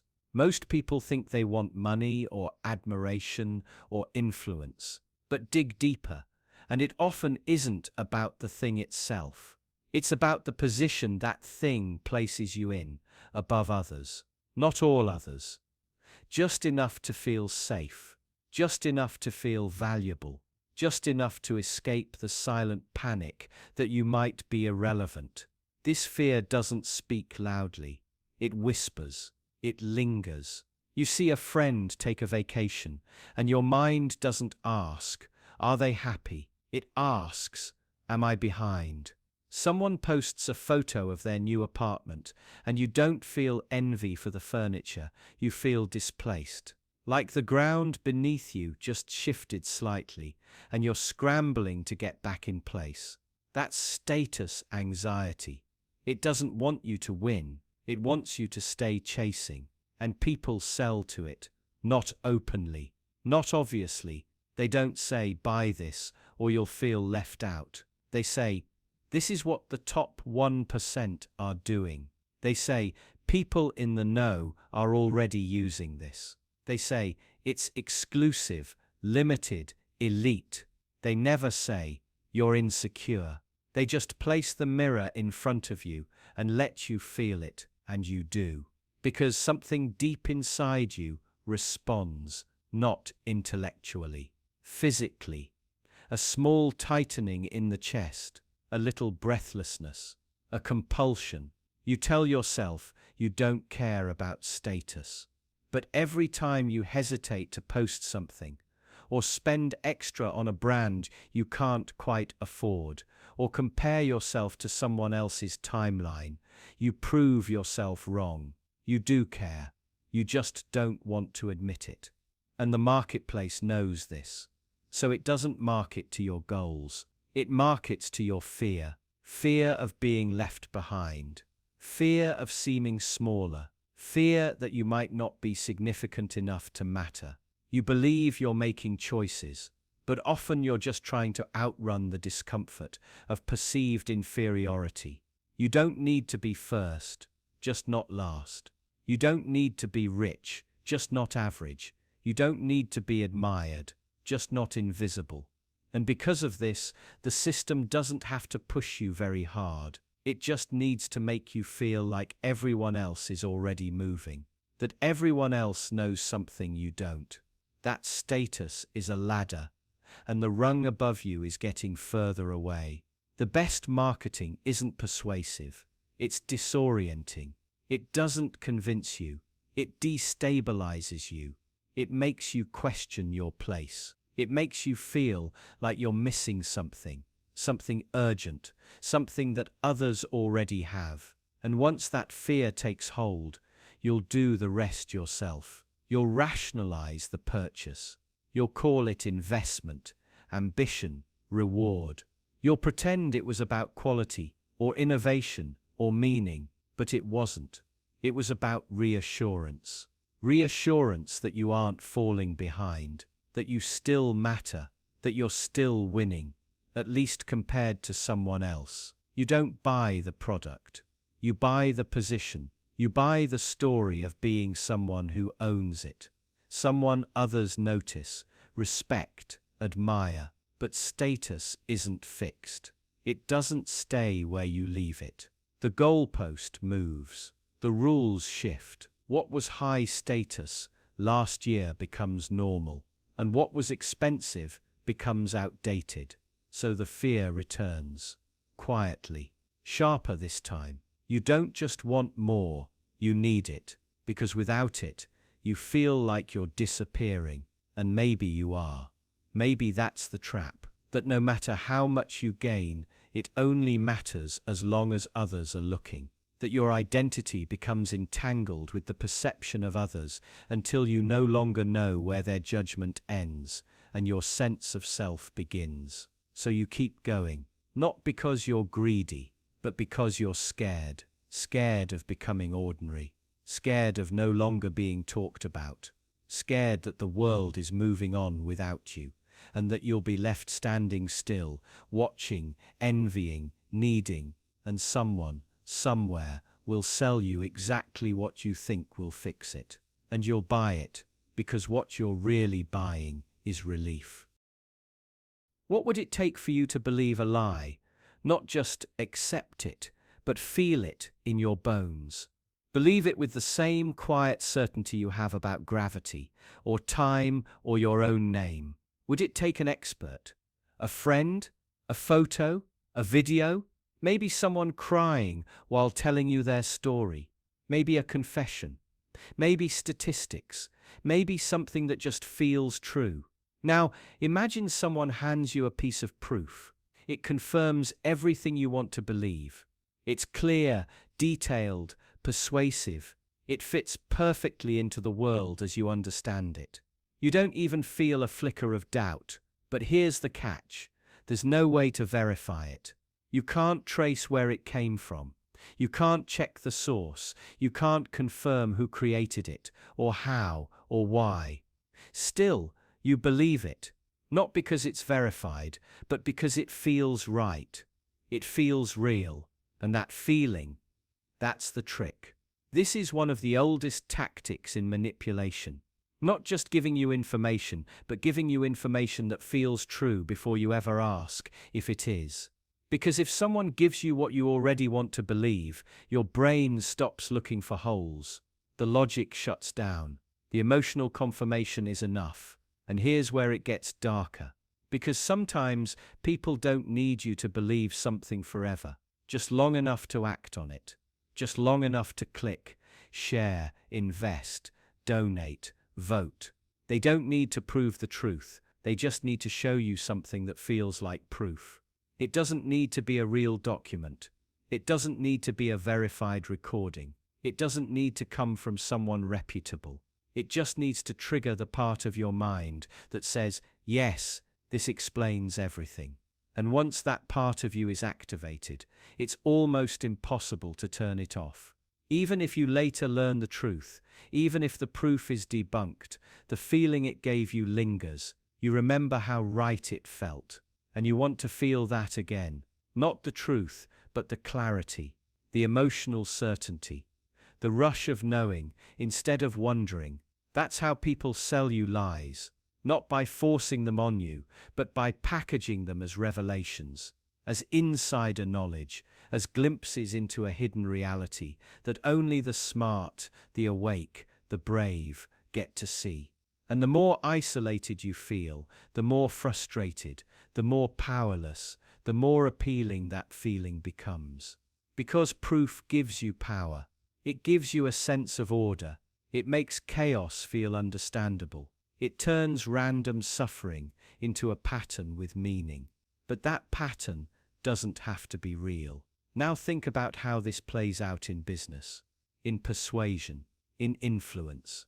Someone sells you a product, an idea, a system. They show you proof, screenshots, testimonials, statistics, charts, all unverifiable, all perfectly tailored to what you already fear or hope is true. They don't just sell you something, they confirm your worldview, and that confirmation feels so satisfying, so relieving, that you don't stop to ask if it's actually real.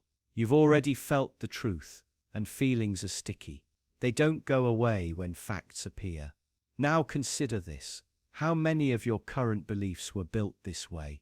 How many things do you think are true because they once felt true, even if you've never actually checked them? How much of what you think you know is just emotional residue from unverified proof you saw once and never questioned again?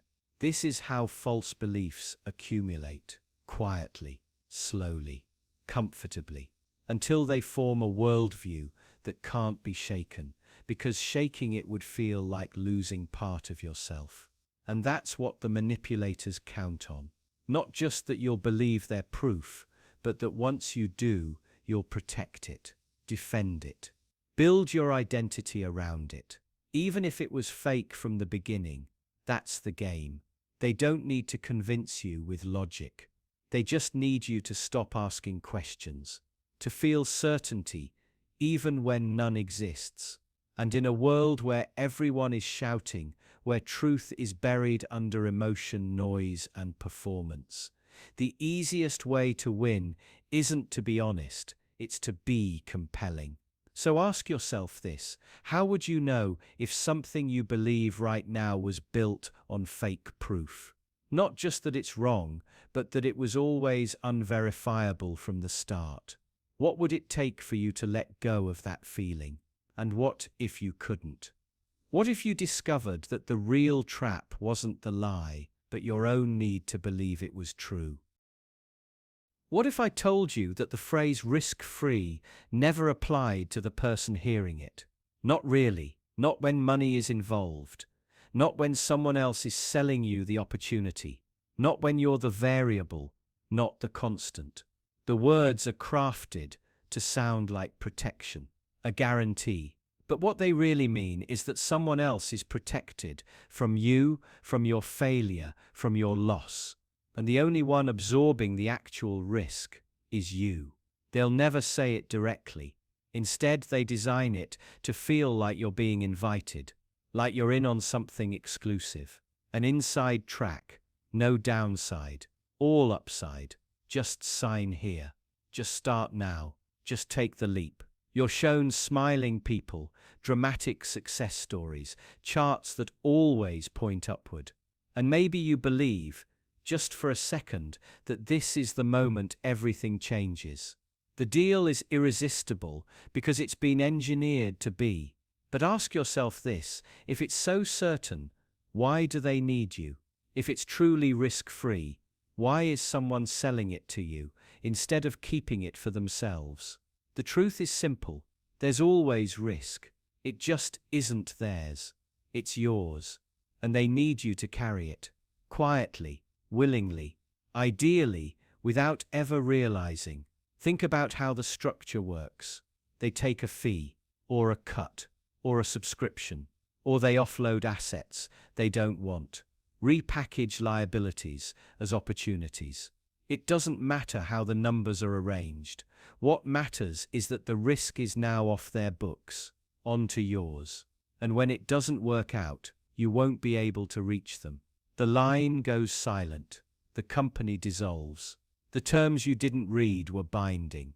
The protection you thought you had never existed. But by then, it's too late, because risk-free was never about reality.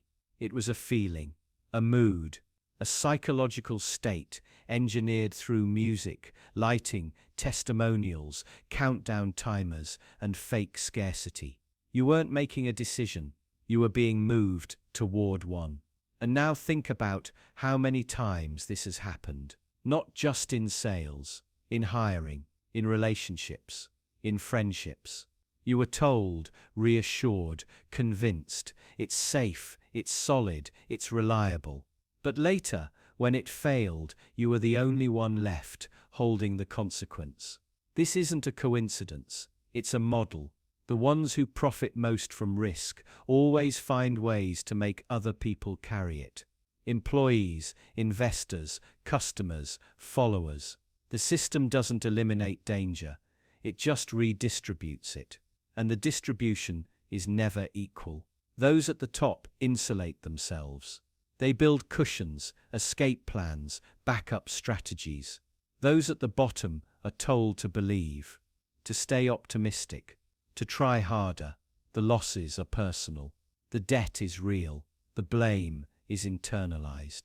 You think you failed, but the truth is, you were always supposed to.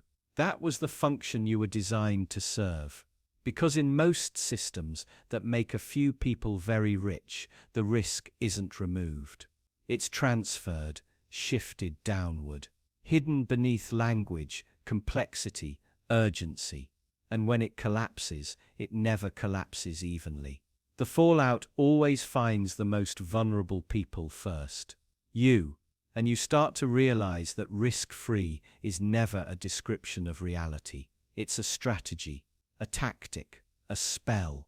You were never meant to be safe. You were meant to believe you were. Because belief is cheaper than protection, and far more profitable.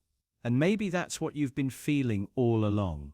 That quiet sense that something is off, that the safety you were promised feels strangely heavy, that every guarantee leaves you holding a bag no one else wants to carry. So the next time you hear those words, risk-free, try replacing them in your head. Say it as it really is, not risk-free, just free of risk for them. And now the contract makes sense. Because they weren't promising you certainty. They were promising themselves immunity, and you agreed, willingly, quietly, because you thought you were the customer, but you were always the collateral. You're in a meeting. The room is tense. Someone raises a concern. Reasonable, thoughtful, inconvenient. You see the flicker of doubt ripple across the group, and just before the idea can take root, someone interrupts with a phrase you've heard 1,000 times. We don't have time for that right now. And just like that, the question dies. No debate, no resolution, no one objects.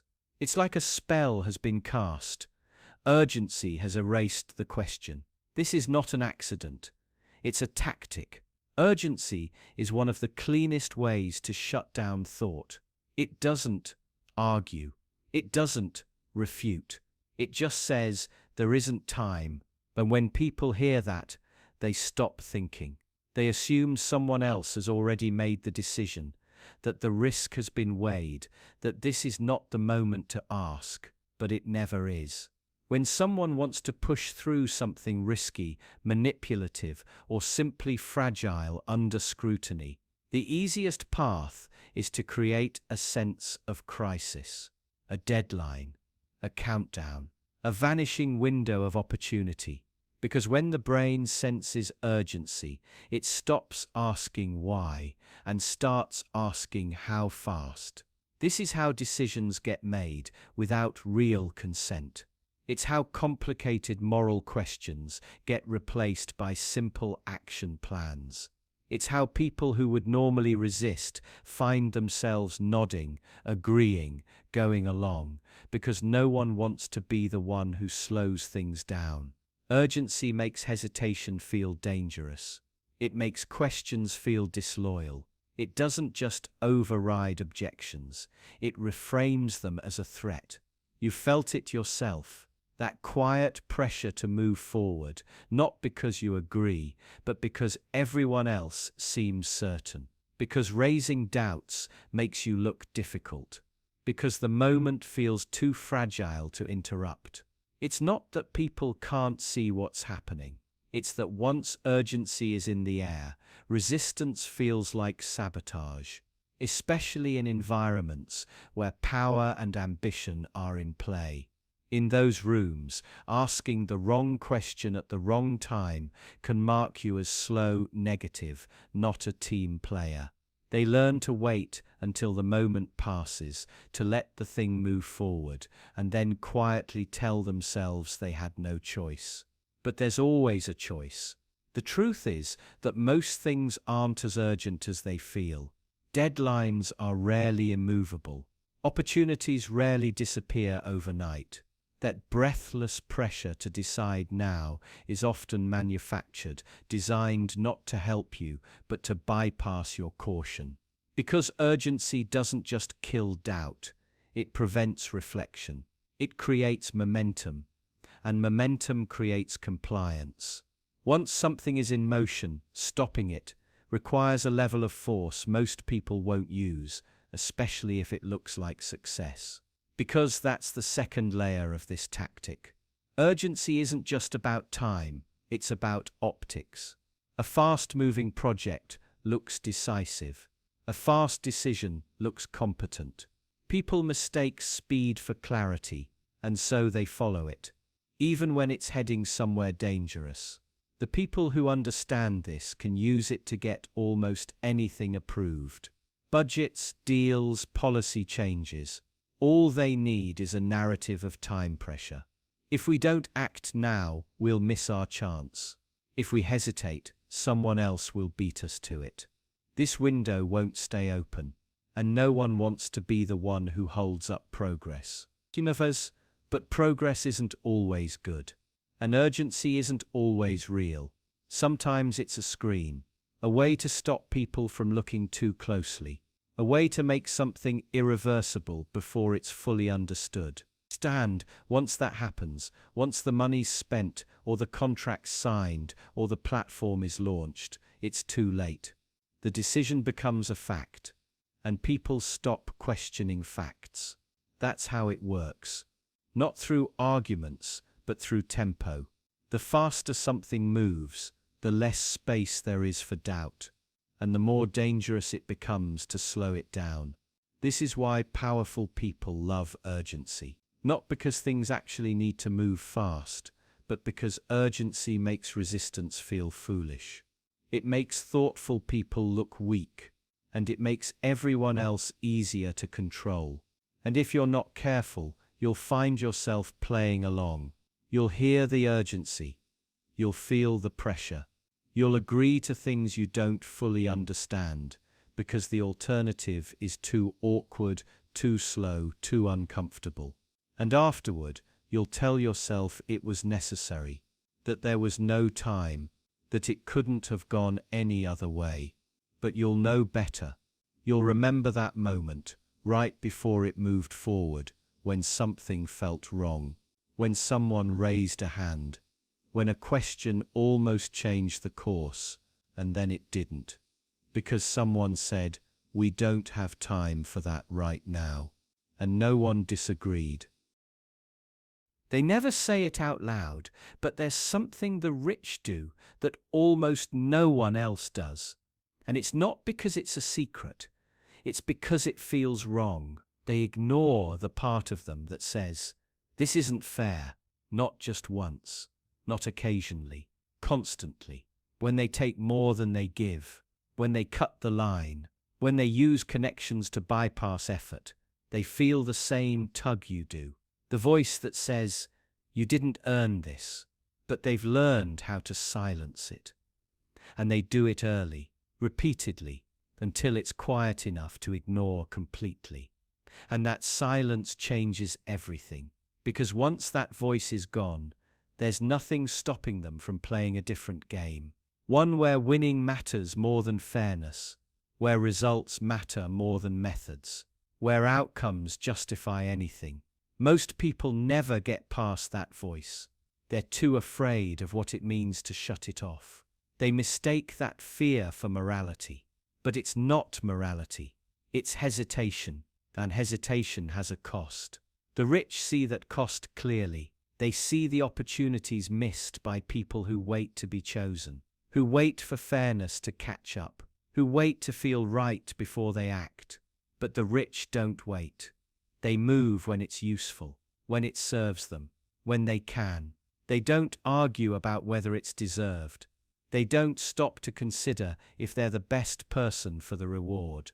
They take it and deal with guilt later. Or not at all. You want to believe they're different somehow, that their advantage comes from intelligence, or luck, or family. And yes, those things matter. But the real difference, the uncomfortable one, is that they gave themselves permission. Long before anyone else did, they stopped needing the world to say yes. They learned that no doesn't always mean stop. Sometimes it just means try again, ask differently, or find another route. And they don't internalize rejection. They don't assume it reflects who they are. They treat it like friction, irritating, but irrelevant. You tell yourself they're ruthless, that they cut corners, that they don't care. Maybe that's true, but it doesn't matter. Because what matters is that while you're thinking about what's fair, they're already on to the next move. They understand something you resist, that the system rewards behavior, not character. That outcomes aren't distributed based on goodness. That ethical behavior doesn't guarantee success, only acceptability. And once something is acceptable, it's usable, repeatable, skatable. So they use it. They use charm to disarm, confidence to distract, narrative to distort. They build stories around themselves so compelling that you stop looking underneath. You believe in their persona, not because it's real, but because it's easier than confronting the truth. And while you're admiring the illusion, they're negotiating the next deal. It's not that they don't feel guilt. It's that they know guilt can be managed, reframed, redirected. You've seen this too, when someone rich gives to charity, after profiting from exploitation, when they support causes that soften their image. They aren't trying to undo the past. They're trying to control the story. And that story becomes their armor. They know the world will forgive almost anything if the narrative is strong enough. So they invest in perception. They manage how they're seen, because they know that visibility is leverage, and leverage opens doors. You might think this is manipulation, that it's dishonest, but that's not how they see it.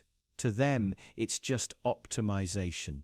It's playing the game with full awareness that the rules are flexible, the referees are distracted, and the audience only remembers who won.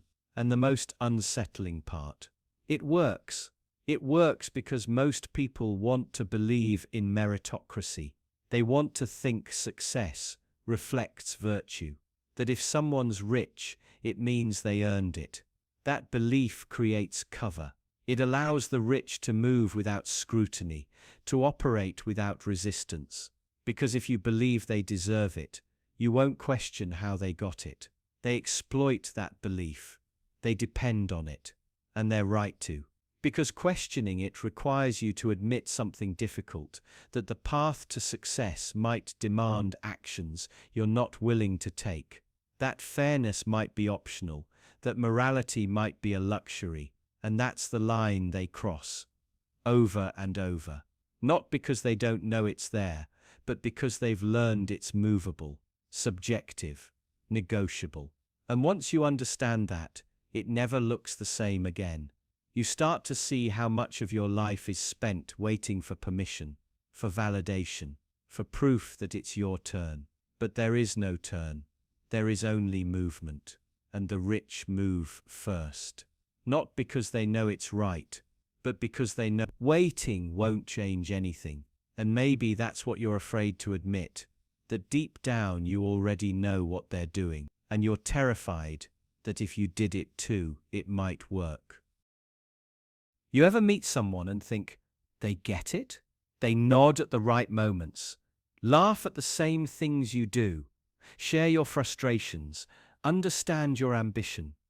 There's something about them that just feels familiar, comfortable, easy, like you've known them forever. But then something shifts. Subtle. Maybe you notice how they mirror your language, your mannerisms. Maybe they always seem to agree with your opinions, even ones you've just come up with.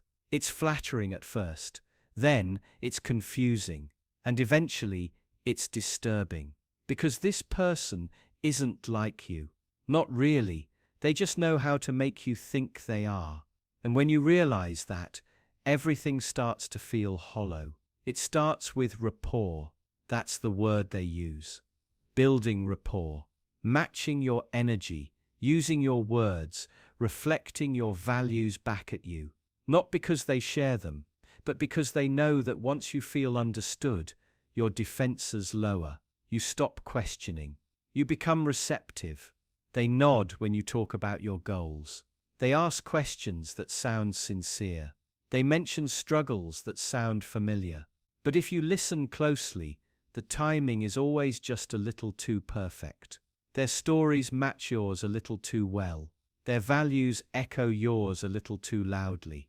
They're not connecting with you, they're performing you. Because once they convince you they're like you, they can sell you anything. An idea, a product, a dream, a lie, and you won't even notice. Because by then you've already decided to trust them. Not because of the facts they present, not because of the logic, but because it feels like believing them is the same as believing yourself. That's the trap. You think persuasion is about arguments, but it's not. It's about identity. But don't follow people because they're right. We follow them because they feel familiar. We buy from them, vote for them, believe in them, because on some level we think we're the same, and they know that. They've studied how people like you respond to mirroring, to vulnerability, to carefully chosen confessions that aren't too raw, but just enough to seem honest. They know that once you feel seen, you'll stop seeing clearly. It's not manipulation in the way most people imagine. There's no obvious deceit, no aggression, just presence, soft, subtle alignment, just enough similarity to make you feel safe. But under that safety, something cold is happening. Every point of similarity is a calculation. Every shared belief is a strategy. Every laugh, every agreement, every moment of recognition, it's engineered. You're not connecting, you're being guided.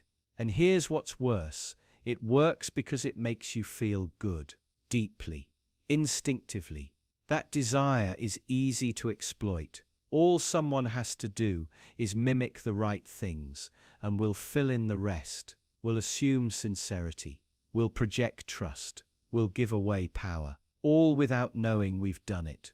The people who do this best never look like manipulators. They look like us. They talk like us. They feel like us. They're the ones we let in, because we think they already understand. They don't need to convince us of anything. They just need to remind us of ourselves. And that's the most dangerous kind of influence. Because if someone convinces you they're like you, every decision you make in response to them feels self-directed. You think you're choosing, you think you're reasoning, but really you're responding to a reflection. You're trying to stay consistent with an image of yourself that they carefully constructed. They make you think they're like you, but really, they make you become more like the version of you they need. And when the consequences come, when you realize you've bought into something that wasn't true or committed to something you don't believe in, it won't feel like betrayal. It will feel like confusion, disorientation, like you betrayed yourself. Because in a way, you did. You handed over trust, not because of what they showed you, but because of what they mirrored back. You didn't fall for a lie, you fell for your own reflection, polished and framed by someone who knew exactly how to shape it. And now you wonder, how many of the people around you are real? How many are simply waiting for you to reveal yourself, so they can wear it back at you? To how many smiles are strategies? How many agreements are openings? How many conversations are blueprints? How many people do you trust, not because they've earned it, but because they've learned you? It's hard to tell. Because when someone makes you feel seen, it's almost impossible to look away. And by the time you realize they were never like you, they've already taken what they needed and moved on, leaving you behind, staring at a version of yourself you never meant to believe in.